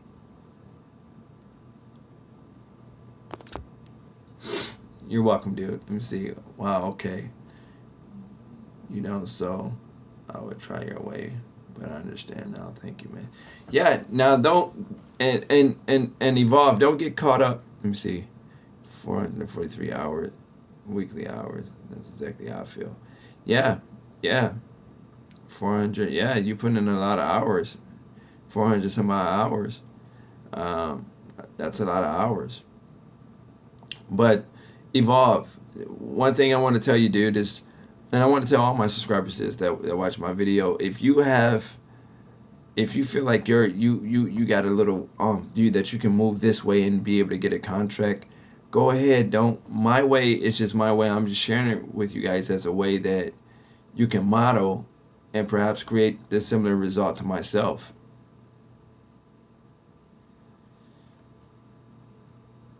Yeah. So I'm just sharing what the way I move and what I do. That way you guys can model that and perhaps move the same way that I move in that regard. That's why I kind of broke it down to you the way I broke it down to you, because I really do want you guys to win. I really genuinely love my subscribers. Really, I have the best subscribers ever, period. Like, I feel like we have this connection, this family connection. So, but you just have to be aggressive with your approach. You know what I'm saying? If you think asking them about their budget, evolve, will help you and you can do it effectively and efficiently, then go ahead and do it. go ahead and do it. It's nothing wrong with that. It's not criminal. And because it's not a way that I move, don't mean that it's wrong. Don't mean that it's dated or it's played out or anything. Give it a shot. I like when you guys try something that I'm not in. Like Darnella, she started with me with my lead generation, and I always bring her up. I really love this girl because she started out with nothing, right? She was fired from her little plant job, right? She had one child, one bedroom apartment. Now she's doing great. She went through, my lead generation, and I kind of helped her and she's in Illinois, helped her get on the news in our area and helped her, promote herself. And now she's doing it in the double digits, right? And that's over the span of 2 years. Like, I think it's been like 2 years. I talked to her, I guess the ending of last year. She was doing great. She had hotel things. I don't have a hotel, right? I don't have like a hotel as, hey, how's it going, Kylie? I don't have a hotel that my company clean. But she's into the hotels. And when I say hotels, I mean hotels. I mean like your Crown Plazas, your Marriott's, your Courtyard, this and your, the big guys, not Joe Schmo's mini hotel, motel, not that. She actually have hotels that she cleans, she staffs, and they clean the rooms and clean the hotels. Okay? But she was thinking and this is in Illinois, right? And which is where she's based out. I'm talking about Darnell. If you guys just jumping on, I'm talking about Darnella, one of my subscribers, one of the ones that started with me, early on. I'm very, very proud of her. She started going after hotels, and I've never, if you guys watch my videos, you never really heard me say anything too much about a hotel. I'm working on my LLC and getting my domain and marketing material. That's right, Kylie, you're doing the right thing. But you guys never really heard me say too much. Wow, you guys are in the big league. I have 4 commercial clients, 15 residential a month. I started 6 months ago. You're doing great, crypto. Yeah, you're doing great. Just keep it up, dude. Just keep it up, and whatever you're doing, multiply it times 10. Multiply it times 10. Go nuts with it. Just be more aggressive with it. Don't change whatever's working, because, let me see, you say you have 4 commercial and 15 resident. That's great. That's great. A lot of my subscribers don't have 1 commercial or 1 residential. So you're doing phenomenal, right? So whatever you're doing, keep doing it, dude. Keep doing it. If you're watching my video, you might find a little technique that you can try, something you can try. But if it doesn't work with you, don't linger on it. Just stick to what you know. Don't change your formula. If anything, add to your formula. Yeah. Well, Kylie, a lot of my subscribers, Kylie, do good in 30 days. I got one guy, $6,000 a month. He just ordered my, I would say his name, but I don't know if he would want me to. But he ordered my lead generation program, and he built his whole business in a month time, $6,000 monthly, 30 days. No bullshit. He haven't even got the first check yet.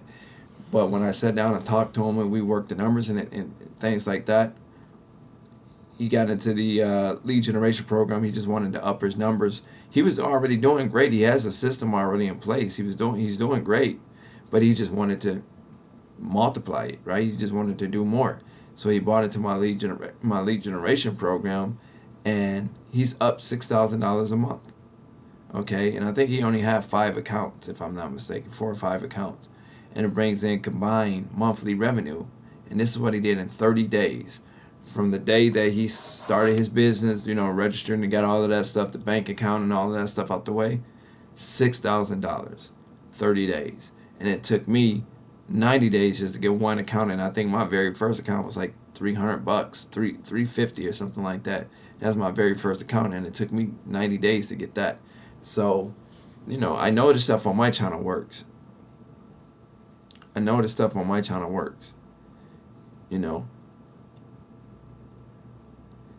I go after commercial or residential? Whatever I definitely think, Kylie, I think you should pick one to start off with. That's number one. Number two, you go after whatever your heart desire. You know, I wouldn't like to tell you where to start. You know, I could tell you where I started, because I do both. But I've been positioned long enough, Kylie, so that's how I'm able to do both, right? But I would suggest that you start with one or the other, okay? And then gravitate or graduate, if you will, to doing both, right? You can start with commercial, right? Do commercial, you know, build yourself up. You can say, you know, in your head, this is what you can say. You can say, you know what, when I get to about $6,000-7,000 in commercial billing, then I think I'm gonna start looking into the residential market. Like, give yourself a set price, like a quota, right? You say, well, you know, I'll wait till I get about $6,000 in, $7,000, then I'll branch out to residential. Or vice versa. You say, you know what, when I get about $5,000 in residential clients, then what I'll do is I'll jump over to commercial, right? You want to break it down. Whatever you do, don't try to do them both at the same time. You're not gonna win. You're not gonna win. It's not gonna make sense to you. So, so yeah, just start with one or the other, whichever one you think in your heart, Kylie, that you would like to do, and that it would be fun. Like, if they call you right now, you'd be like, okay, great, I'm on my way, right? So you want to pick that thing that you think would be, that you would like to do. Now the goal, Kylie, and I don't know if you're a new subscriber or not, but the goal is for you to put somebody else in your place. You know, put somebody else in your place.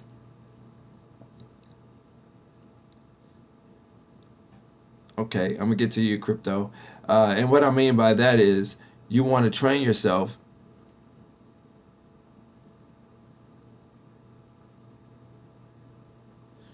Okay, Will, I'm about to get to you in a second too, bud. So, you want to train yourself, Kylie. Once you get into your account, you train yourself. Give yourself 30, 60 days, and then hire somebody, and then go get another account, right? Give yourself 30, 60 days in that account. Hire somebody, right? That way, that's how you build your staff as you go, right? That's how you build your staff as you go. But always be accepting applications. I think you need to catch up on some of my other videos. It's very, very a great deal of help. And I think you'll like my channel here. Residential was best for me. I put my heart into my cleaning and get a good reputation. Then offered a discount for the remaining of the cleaning. That kept my clients rolling in. See, crypto, you found your edge, right? So that's all you have to do. If it's working for you, that's all you have to do. Kylie, hold on one second. I'm gonna come right back to you. Let me get to Will. Do you really need a car? I just got my first account and my L's are suspended. No, you don't. You don't. It's just whatever you need to do to get the equipment there. See if you can. You'll ask them, like, you know, is it okay if I leave our equipment here? That way it's already here at the site. That way, if you're catching a bus, catching an Uber, whatever the case is, right, to that site, it's going to be after hours anyway. I'm assuming that this is after hour cleaning that you're talking about. So all you need to do is be able to access, you know, take the key, access the building, go in, do your cleaning, leave the equipment, leave your products and solutions there, and you know, you're good to go. Use that money that comes in to help you get your L's back. You know, not all of it. I wouldn't all of it, but you want to use it. You definitely want to make sure you take the tax out of it. You know, so you kind of break it down. You know, make a payment plan with your city or your county or wherever. You know, make a payment plan and pay your L's off and get back riding. Let me see here. Kylie, geez, I was thinking about pocketing all the money, but I know you can't scale it like that. No, don't do that. Not a problem, Will. Don't do that, Kylie. Don't pocket all the money, because I don't want you upside down like Chris Rock, or I don't want you upside down like what's the guy? What's the guy that didn't pay his taxes?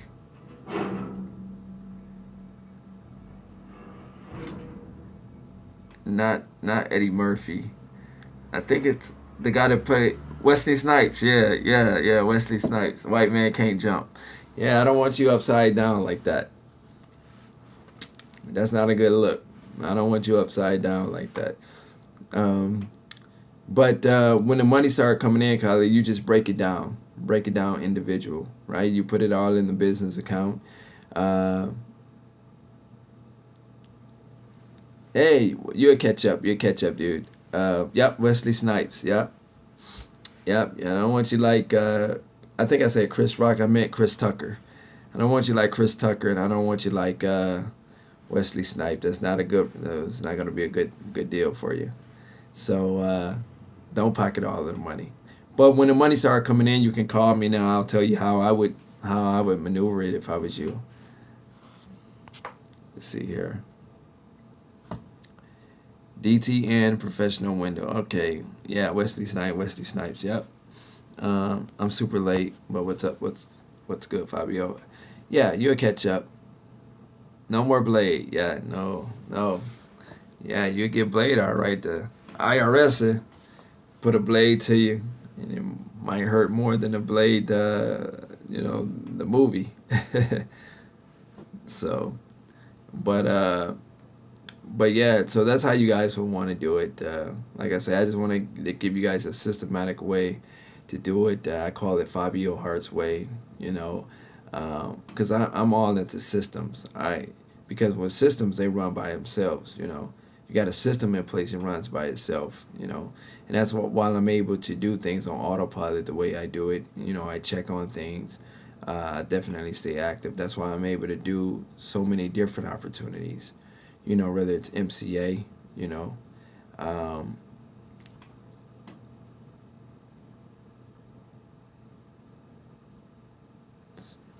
can you give us a sales pitch call on how you introduce your business to a new customer? Yeah, actually, I have a video on that, Kylie, right here on my channel. Just go through some of the videos. It's one where I'm sitting in a car. I have a hoodie on. It's a blue hoodie, and I'm doing cold calls right here on live. I'm talking to you guys right here on live. All you got to do is look for that video. And I was calling a few just to kind of give you an idea how the call would go, how I introduce myself to the potential client.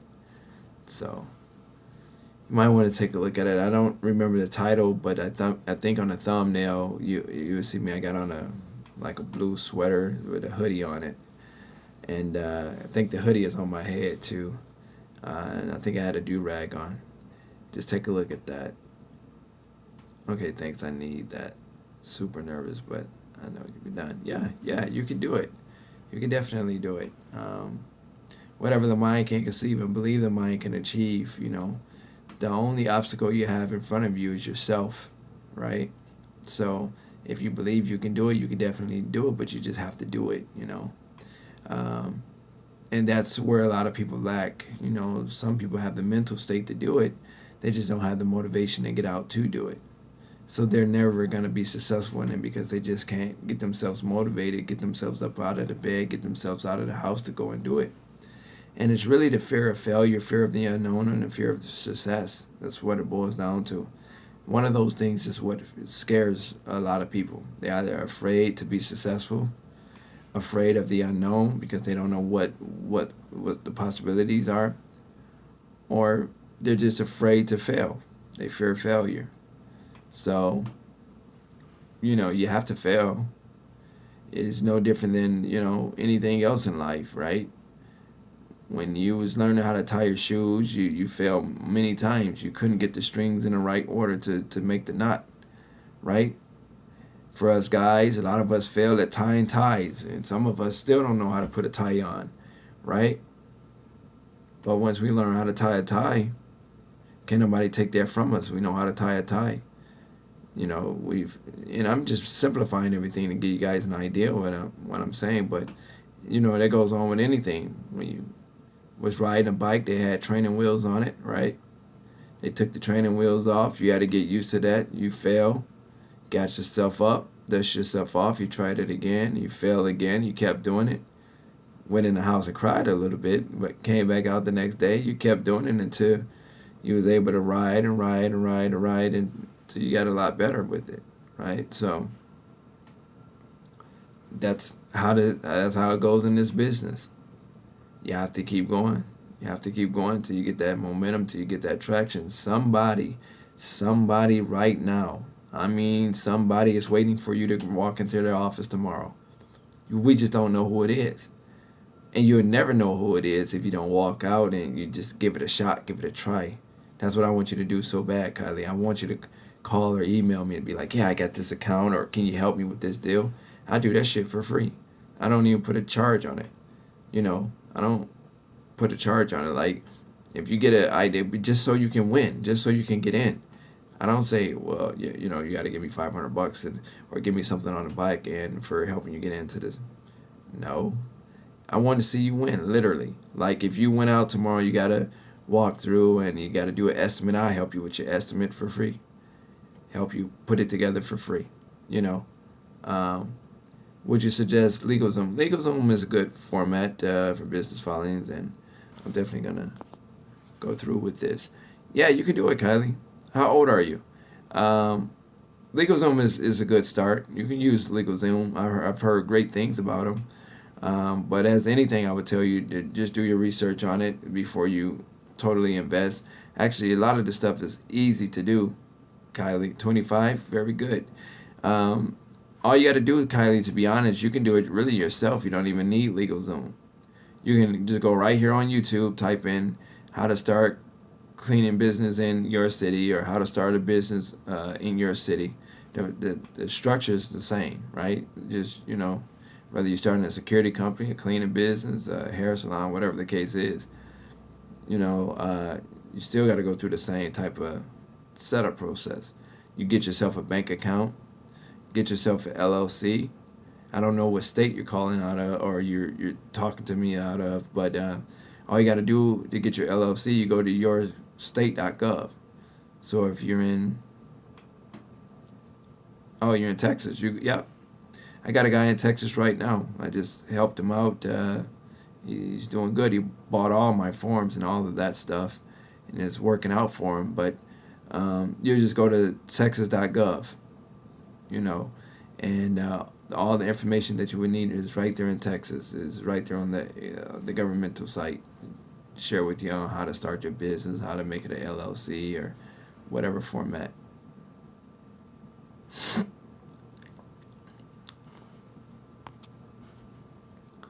Carl, you're right about big restaurant accounts, Fabio. They're way too demanding. Yeah. Restaurants is too demanding. It's too greasy. It's hard work for low pay. You might as well get a job for that. So I mean, they're really cheap as shit. I mean, yeah, it's nice to say, yeah, we clean McDonald's or whatever. It's good on your resume. But fuck that, dude. Fuck that. Pay me. Yeah, you gotta make it rain on me, Fuck. So that's just how it is. Like, like that's why I don't do restaurants. They just too greasy, too demanding. They want you to turn water into wine overnight. There's no way in the hell this floor been this fucked up, right, for months on end, maybe years, and then you want my little cleaning company to come in and make this shit look brand new in one day. Not gonna happen. You got to break that stuff up. That stuff been caked up for so long. You got to break it up, right? So it's gonna take multiple cleanings to get it the way they want. I heard the same. Restaurants cheap and a lot of, yeah.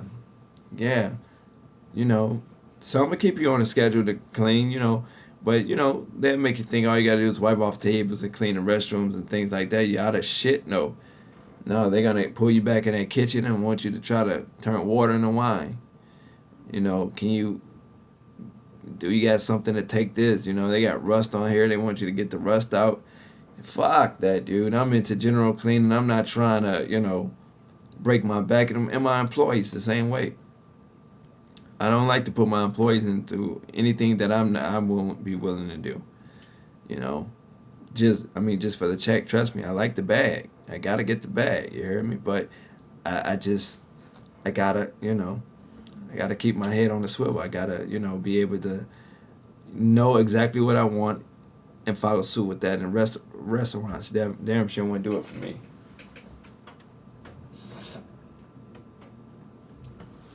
Yeah, restaurants, damn sure wouldn't do it for me. It's too messy and low pay. Because I've been taxed the hell out the ass. I had a guy, I think it was late last year, he had a restaurant job. Which do you suggest, hourly or per job? Per job. Going back and forth with this. No, you're good, dude. Um, oh, I'm sorry, Kylie, you're good. Uh, yeah, I think per job it turned out better until you get to the bigger facilities, where it's gonna take you time to clean them. Like at factories or schools, that type of thing. Then you can build them by the hour. But if you're doing just a small dental office, chiropractor office, law firm, that type of thing, I would say per job. Just make sure you have the right numbers, right? Don't be extreme. Don't come in too low. But I would say, just give them a flat rate. Another thing I tell you guys about, and it just hit me because I use this often. I don't know why I didn't say this earlier. Is packages. You can have like a bronze package, a platinum package, and a gold package. Give them options. People like to have options. And then let them pick the package. Either way it go, you got the contract. So how does that work? So if you're going to do the walkthrough, right, and you say, well, right now we're running a special. We have 3 different packages. Which one you think will be more fit? And you present it to them, like maybe on your flyer or whatever the case is. You give them a flyer, say, oh, by the way, this month we're running a package deal for this. This is our A plan, our B plan, our C plan. This is our gold plan, our silver plan, our platinum plan. This is whatever, right? Okay, writing that down. Yep. So you can put together a package deal. Either way it goes, you got the sale. They just might not have picked your most expensive package, but as long as they stick to the script of what package they pick for the size of the office that you're offering, then go ahead and do it. So let's say, for an example, it's a 3,000 square foot building, and let's say you're just charging, for general cleaning, you charging, I don't know, $125 per cleaning. This is hypothetically. You charging $125, for just a general cleaning based on what needs to be done. Now that's the general thing. Now if they wanted the more the medium package, they want the medium package, then that'll be 125 plus. So you would still be doing the same thing that you did in the 125 package, but you're doing just a little bit more, which is why the prices reflect that. So that one might be 140, hypothetically, right? Or if they want the platinum package, that means you're doing what you do for the 125, the 140, and you're doing a little extra more. Okay? So that's why that one would be 170, 175, whatever the case is, right? Those are all hypothetical numbers, but I'm kind of giving you guys an idea that you can do package deals. Because whether they pick package A, package B, or package C, you still got that contract, and you're going to have them week on week on week on week on ends. You're going to have them month on month on month on month on ends. You're going to have them year on year on year on end. Okay? So that's why I say the package deal, because it gives us an option. If I had 5 boxes of cereal here, and I say, pick the one you want, you got an option. But if I say I only have a box of Frosty Flakes and you're not a really big fan of Frosty Flakes, you don't have an option. You probably gonna be like, shit, I don't want none, because I don't really rock with Frosty Flakes like that. So you're probably not gonna want any. But if I have 5 boxes of cereal, right, and Frosty Flakes was one of them, you might not like Frosty Flakes, but you might like Cinnamon Toast Crunch, which is my personal favorite. So, it give you an option. So everybody like options. Okay, I can do that. Thanks so much. Yeah. You guys got any more questions for me?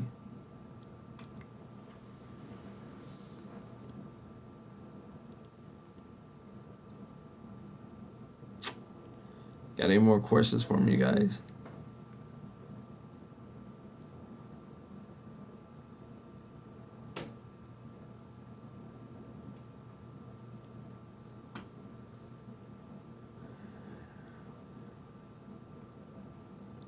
when I calculate my bid, what is my breakdown?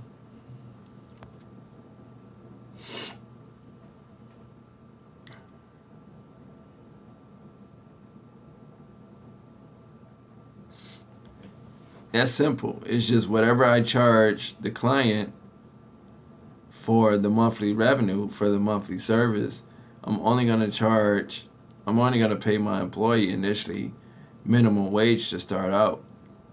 And based on their work ethic and, if they wind up staying with us, I'll give them a raise. So that's pretty easy. That's how I would handle that evolve.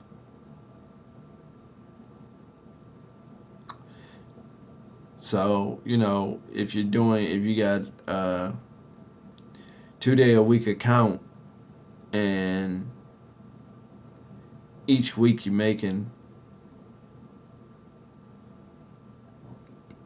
I don't know, hypothetically $180 each week, then out of the total monthly billing, you just decide about how much is going to go for expenses towards employees. Let me see here. How many references should I provide accounts who request them? I don't have many to potential.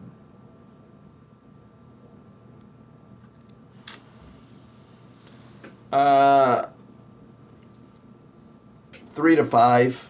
I would say 3 to 5 is.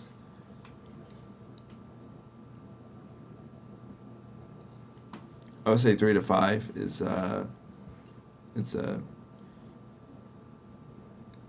good start.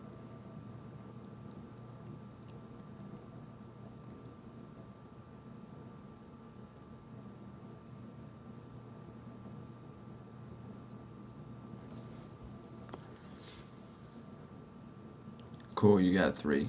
Yeah. You guys have any more questions for me? I want to make sure I clear everything up.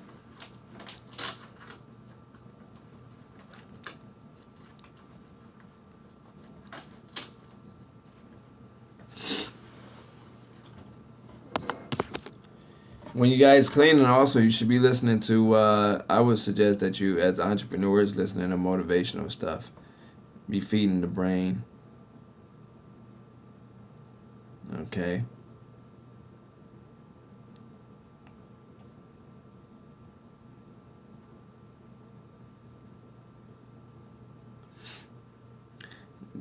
Don't be around the office talking about your bloody shoes, okay?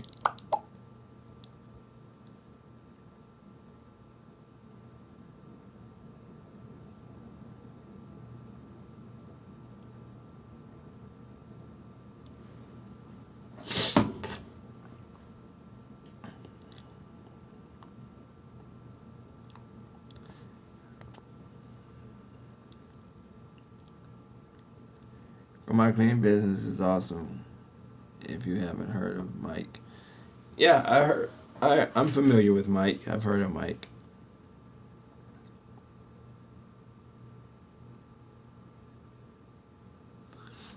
Like, I calculated my bid, $12 an hour for one employee plus overhead plus profit plus taxes.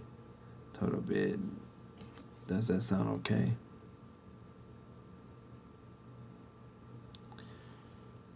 And is that the bid that you gave him? Because if you gave him that wouldn't be okay. That's not how you put your bid in. You might have to visit some of my other videos about bidding and putting together your estimate. I think you came in late on this estimate. On this video, I talked about estimates. You're probably gonna have to watch this one from the start. Listen to you and him all day. Yeah, thank you, by the way, too, Camera. Yeah, still, dentist office or small, big, or otherwise, use the same format, use the same formula. Well, rewatch this video when I end it. It's It's going to be more or less at the top of the video. It's going to talk about that.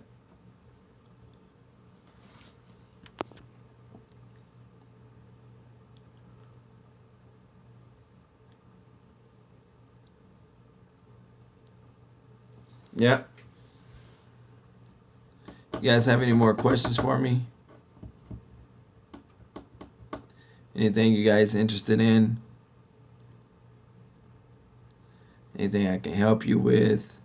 Do you have some leads that you need closing? Do you have a walkthrough that's coming up?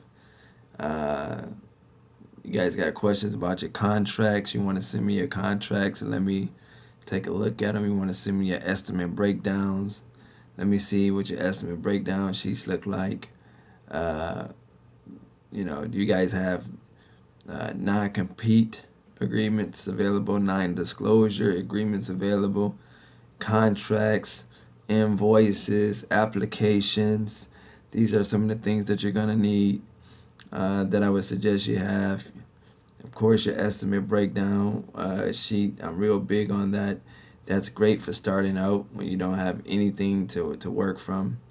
You definitely want to have that. Your flyers, you want to have that. Your business cards, you want to have that. A lot of people ask me if they have to have a website. You don't have to, but if you got one, it's definitely a great help, Me personally, I don't have a business website. I have a personal website that's about to be launching real soon, FabioHart.com. But I've been doing very, very good for such a very long time without a website. So it's definitely not a must. But if you want one, I would suggest that would be okay. Okay. I still need to go over applications. I never personally hired anyone, so I know there's a lot of do's and don'ts. Yeah, you sit down, get a feel for their personality, Cameron. You haven't. It sounded like you had somebody fill out an application. You just haven't hired them yet.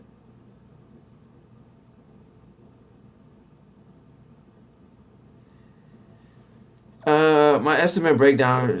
All it does is tell you how much you should charge for the different square footages. So, for an example, it might say from 1,000 square foot to 3,000 square foot, you should charge this per hour. You should charge this per cleaning. From 3,000 square foot to 4,000 square foot, you should charge this per hour, this per cleaning. That's all it is, all the way down. From 4,000 square foot to 5,000 square foot, you should charge this per hour, this per cleaning. So it's just a breakdown of where you will want to start, where you will want to come in on the estimate. Like if you have nothing to work from, you never did an estimate before, you need some assistance on the estimate, this would be a viable format that you can use and be able to get your job properly. You come in properly on your estimate.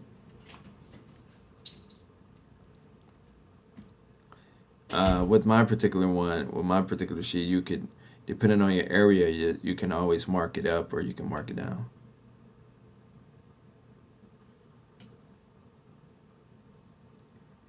So do you measure the buildings or do you ask?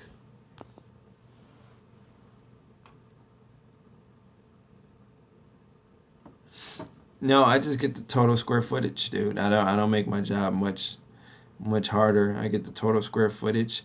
Every once again, I have the roller wheel. I could do the measurements from the outside. That's the way you would want to measure it. The width times the length. So, which would give you the total square footage. So, that's what I would suggest.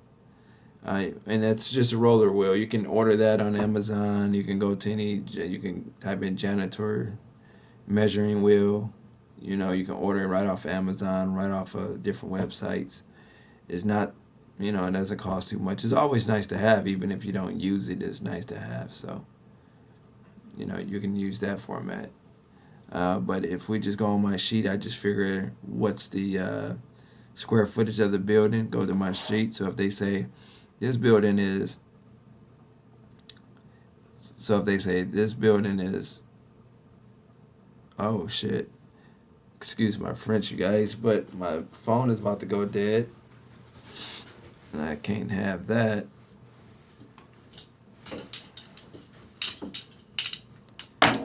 Not today, buddy. It's not about to go dead on me. Okay.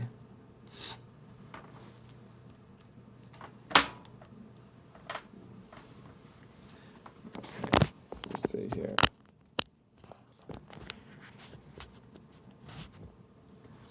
All right, let me see here. Let me see.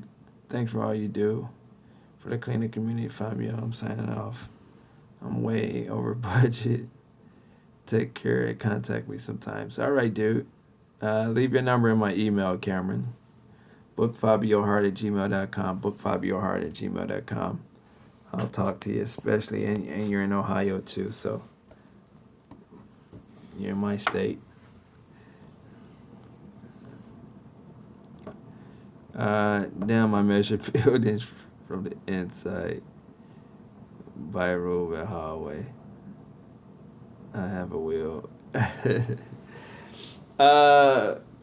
Yeah, it's kind of hard to measure an inside because it's too many turns and crooks, and you never really get the proper measurement. You'd be all day trying to get it. So the best way to do it is the length and the width of the outside of the building. You walk, the width of the building, get your measurement.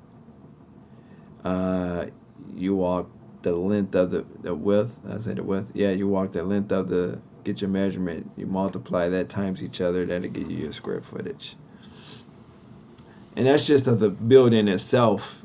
If the building don't have a lot of hooks and crooks and turns in it. So that's why I say do it, by the outside and just measure the width of the building and the length of the building with your roller wheel. And you get the measurements and then you multiply that.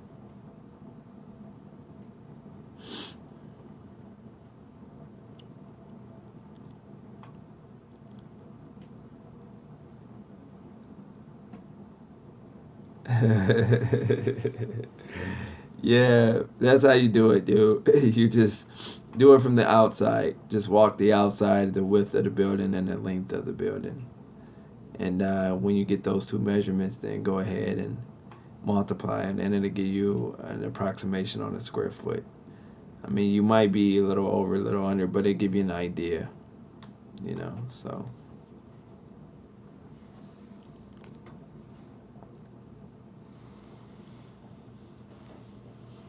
You guys have any more questions?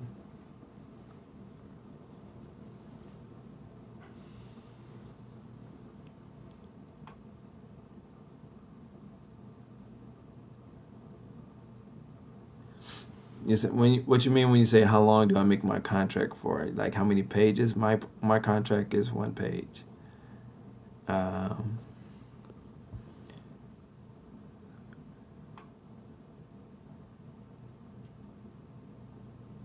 Workable square foot. Well, it's kind of hard to. I mean, that is workable square foot. Because you're just getting the dynamics of the entire facility. So I'm assuming if you're cleaning, let's say, a little dentist office, you're probably going to be all over that little dentist office. Most times, all you have to do is ask the people in the office, and they know the square footage. Jacob, 1 second, dude. I got you. I see you right here. Like I said, a lot of times you can ask them, they can give you the square footage for it.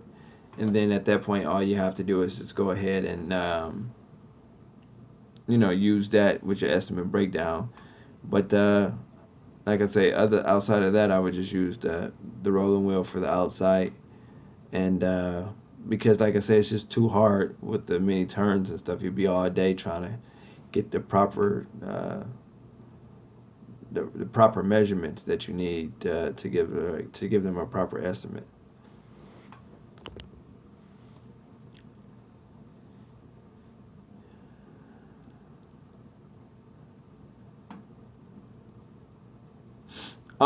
Certain amount of months. Yeah, I do it at 3 months, and then after 3 months, it goes to a month to month.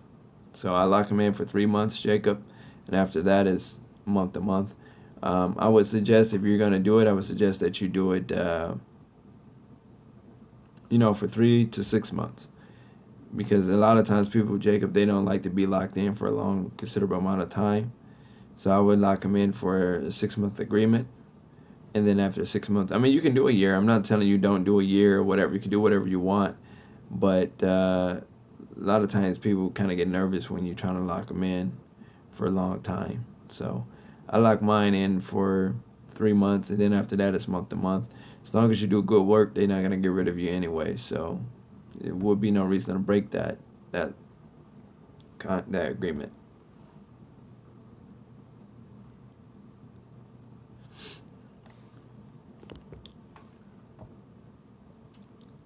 Thank you, Jacob. I greatly appreciate you, dude. Definitely spread the word. I love you guys here. I really, really do. I appreciate you. Man, I was all over the building. They thought I was lurking for stuff. Like being a creeper. Well, now you know. Now you know, dude. If you first always ask them what's the square footage. Ask them first. And if they don't know, another thing that you can do to get the total square footage is look the building up online. Just look it up. There's a lot of times these buildings, they tell you when it was developed, the year they were, basically the year the building went up, how many stories it is, that type of thing. So you can always just look it up online, whatever the name of the company is. You just look it up, get a little information about it. A lot of times you can find the square footage that way.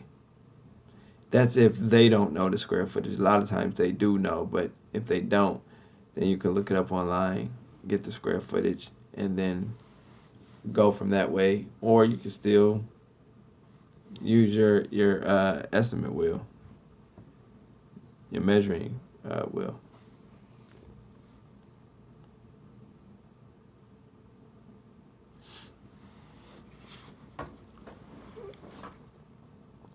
You guys have any more questions for me?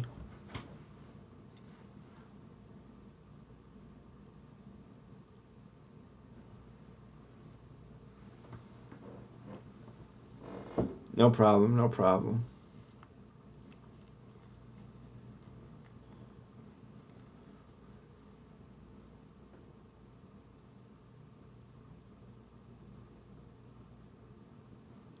You guys got any more questions for me?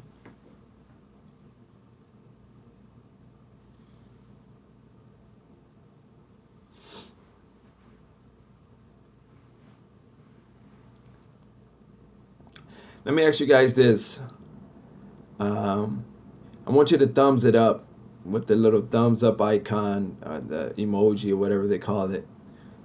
How many of you guys got all of your paperwork together? And I'm asking this for a reason, because a lot of my subscribers are going door to door. They want the business, but then when the lady or the guy tell them they need, this or they need that, and they don't have the paperwork, so then they call me real quick, like, Fabio, do you have a contract? Fabio, do you have this? Or Fabio, what is that? So by thumbs up, how many of you guys got all your paperwork, your non-disclosure agreements, your subcontractor agreements, your regular agreements, how many of you guys got your invoice, like your sales letters, your flyers, your business cards, your marketing material? Like, how many of you guys got all of that stuff ready? You just haven't really been doing no walkthroughs, or you just ain't really been doing no marketing in terms of door to door or cold calling.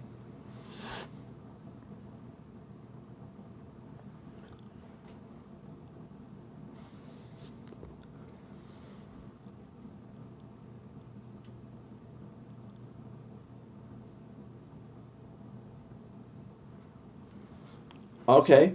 Well, just send me an email with your contact information. My assistant will get in and get it over to me. That's bookfabiohart@gmail.com.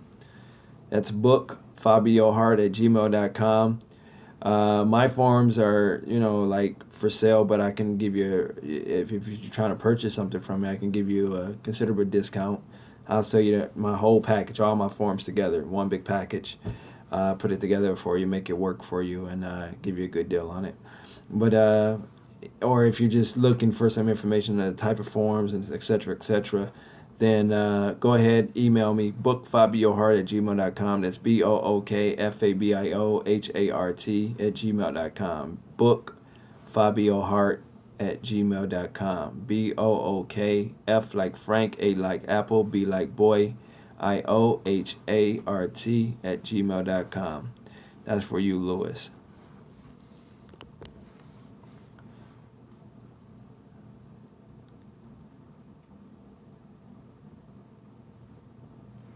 I'm just going to start completing my LLC application today, Fabio.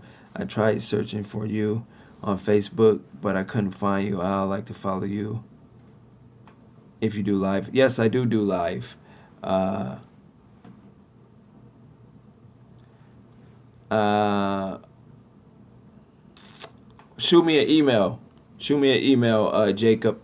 bookfabiohart@gmail.com. That's bookfabiohart@gmail.com. I'll make sure, unless you want to tell me what your Facebook name is, then I can jot it down real quick and send you a request. But if you don't want the subscribers to see you, then you can email it to me and I'll make sure I get to you. I live in Houston, but business will be in MS. Is that what's MS? Is that Mississippi or Missouri? No, MO is Missouri. That's Mississippi. I do need the forms. Also. Thanks. Yeah, Louis, we can get you together. You live in Houston right now, but your business will be in Mississippi. Okay. Just email me, bookfabiohart@gmail.com. For you, Louis, I sell you my contracts. I sell you just all my forms in one big package. It'll come to you to your door. We'll send it out to you. Everything that I use in house, I'll sell it to you, give you a good deal for it. Just email me about the price. I want to send you specific. I don't want to just send you a bunch of paperwork. I want to know exactly what you need. Put it together. Put a special price together for you. Okay. So what I need you to do when you email me, Louis, just put forms in the subject line, so that way it'll remind me. I'll know what it is you're looking for. So in the subject line, just put forms or form info. Okay, in the subject line. That way I'll be able to, okay, that's your name on there? Okay, let me jot that down. I'll send you requests. Probably have my assistant do it.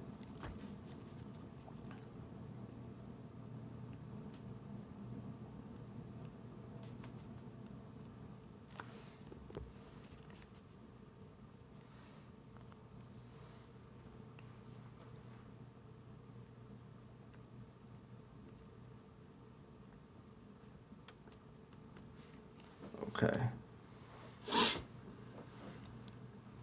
All right, I got you.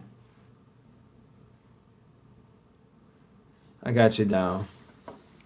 I'll have my assistant send you one from my account, Pennsylvania.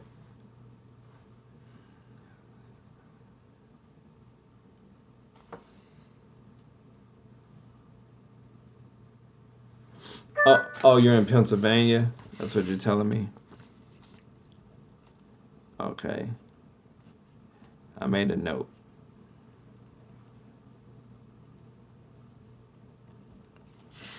Okay, Pennsylvania.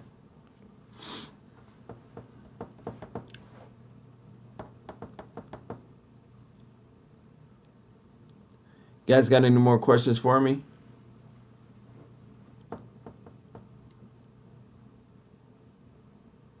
If you're just joining me, I want you to like, share, and subscribe to my channel, you guys. I appreciate it. I see my Views is going up. I'm really appreciating that. I see that my subscription list is going up. I really, really adore you guys. Hopefully I could be some type of help, some type of assistance to your business and to your success. I do this for the most in the most humble way. I just want you guys to really, really be successful at this. There's no reason for me not to share my experiences, my opportunities, my suggestions, my trial, my error, my success. There's no reason for me not to share with you, because it's not like I can monopolize this industry. It's such a huge industry. It's money for everybody out there. Really, it's the independent versus the way I look at it is like the independent versus the franchises. It's whoever get to the deal first. And so, I'm pro-independent. I'm for independent startup. Nothing against franchising. It's just I'm for the independent startup. And it feel like we kind of battling each other, so to speak. They win most of the time because they have a brand, they have a name that stands out. It resonate with people. So a lot of times they get the contracts, but that doesn't mean that you can't get them. It's enough work out here for all of us.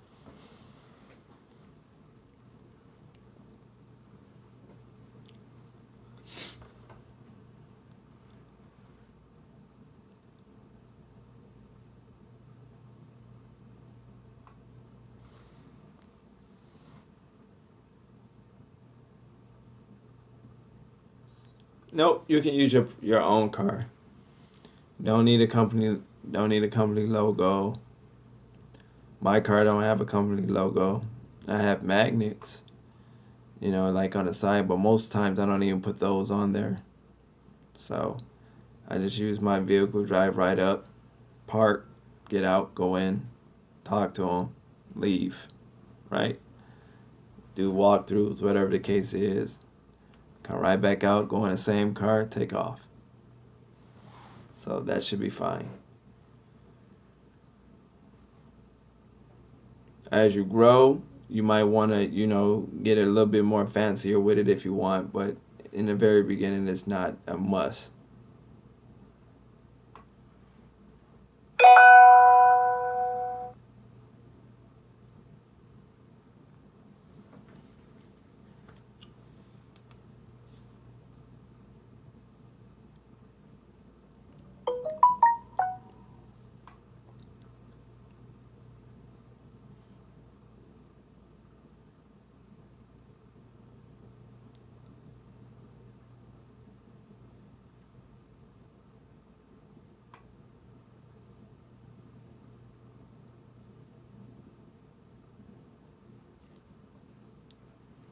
Okay.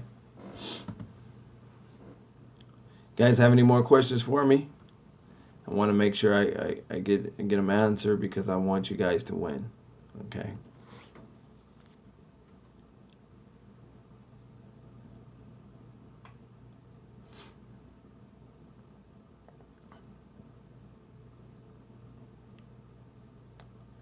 Independent all day, for sure. For sure. Independence, that's the best way to start. At least I think, it can be tough, but the end result could be much more rewarding.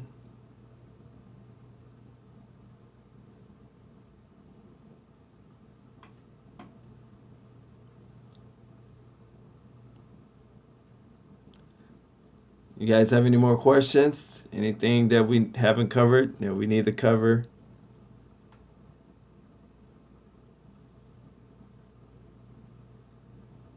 Just want to make sure before I end the live here.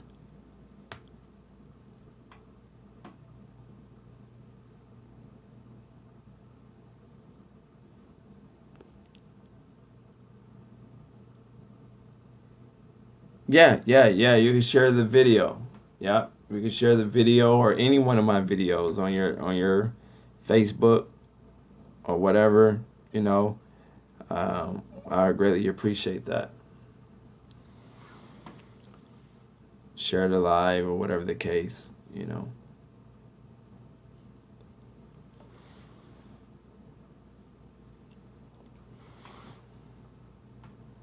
Yeah. You guys have any more questions for me?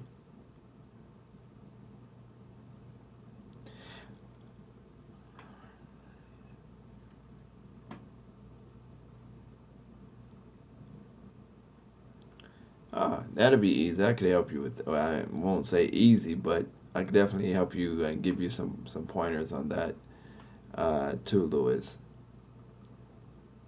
Okay. Let me see here.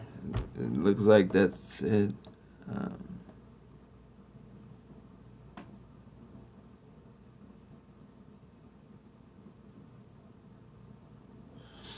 no, you 1099 them. They're an independent contractor or W-9. If you 1099 them or W-9 them, they're an independent contractor for you. So you just pay them the set money, the set price. So if they made, let's say, $400 with your company, you just cut them a check for $400, and they're responsible for the taxes on that at the end of the year. You just 1099 them. So you have to keep good bookkeeping on what you paid them, though. So, but then at the end of the year, you just 1099 them, and they would be responsible for the taxes.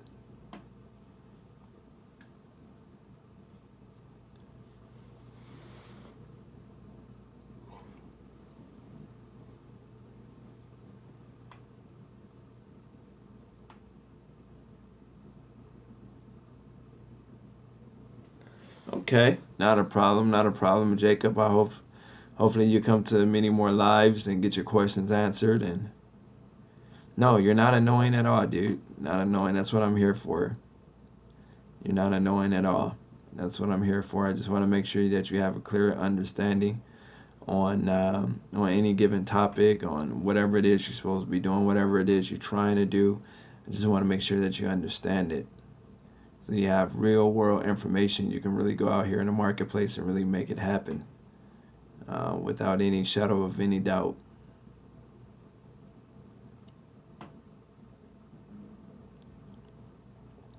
Miss B, thanks for looking out for us. You're more than welcome, Miss B.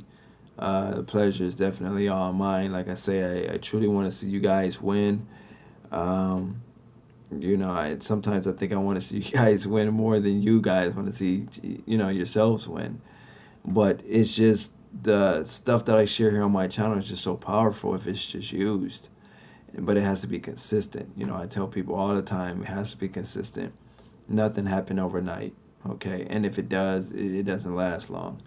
So, when they was building your house that you live in, your apartment complex, your company, your office, it didn't happen. It didn't go up just in one day. It took years to lay the foundation. They had to see how they was going to structure it and what material they were going to use to build it. And then eventually they started building. They started from the ground up. You didn't see a helicopter in the sky and they started from the sky down, right? They started from the ground up. Build the foundation, build where they wanted the house or the corporation or the company to go. And then they build it from the ground up, okay? So, and it took time. It didn't happen overnight. So, that's what I want you guys to keep in mind.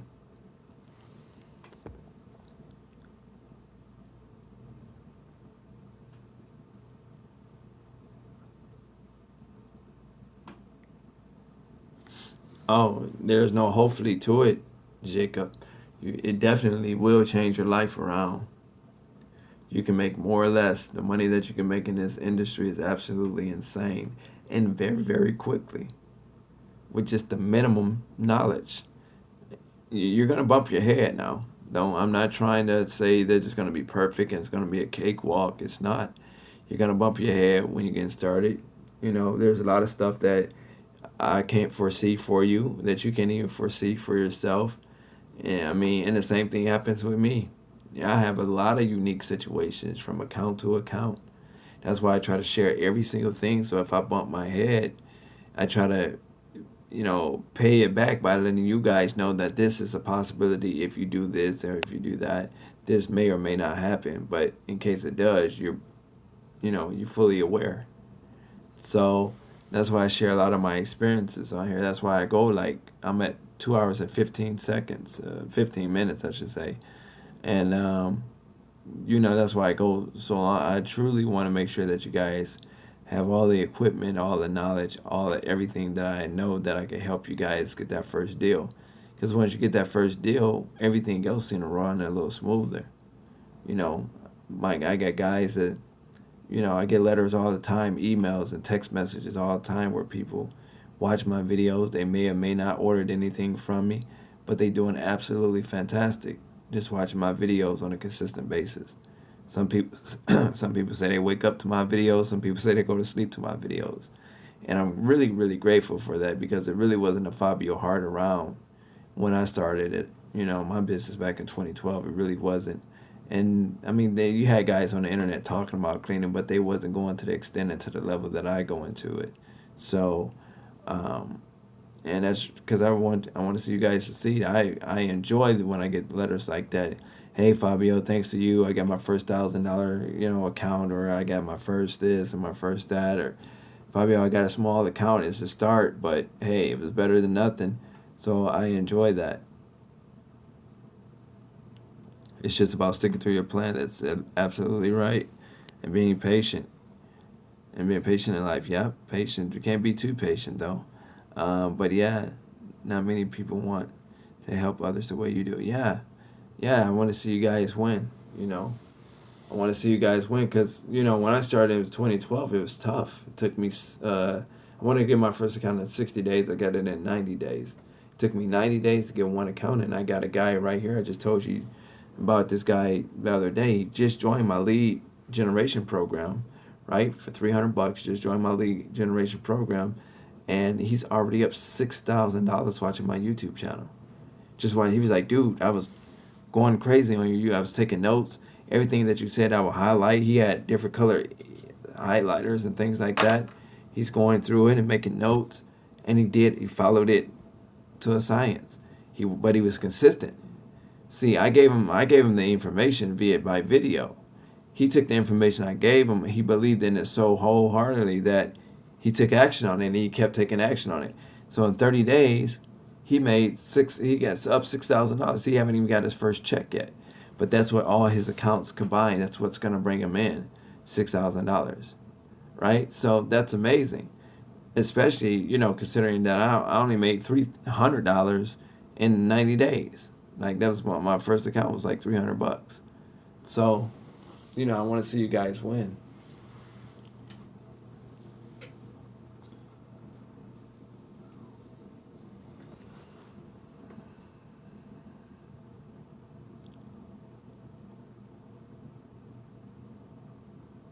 That's exactly right, Jacob. That's exactly right.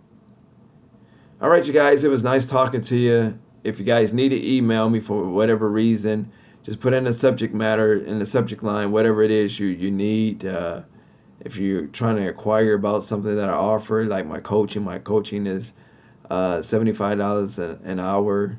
If you guys looking for coaching, just put coaching in the subject line.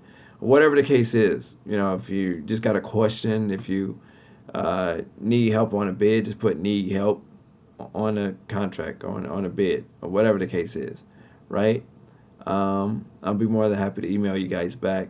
The only person that could ever stop you from starting up your own dreams and making it to the top is you. Take care.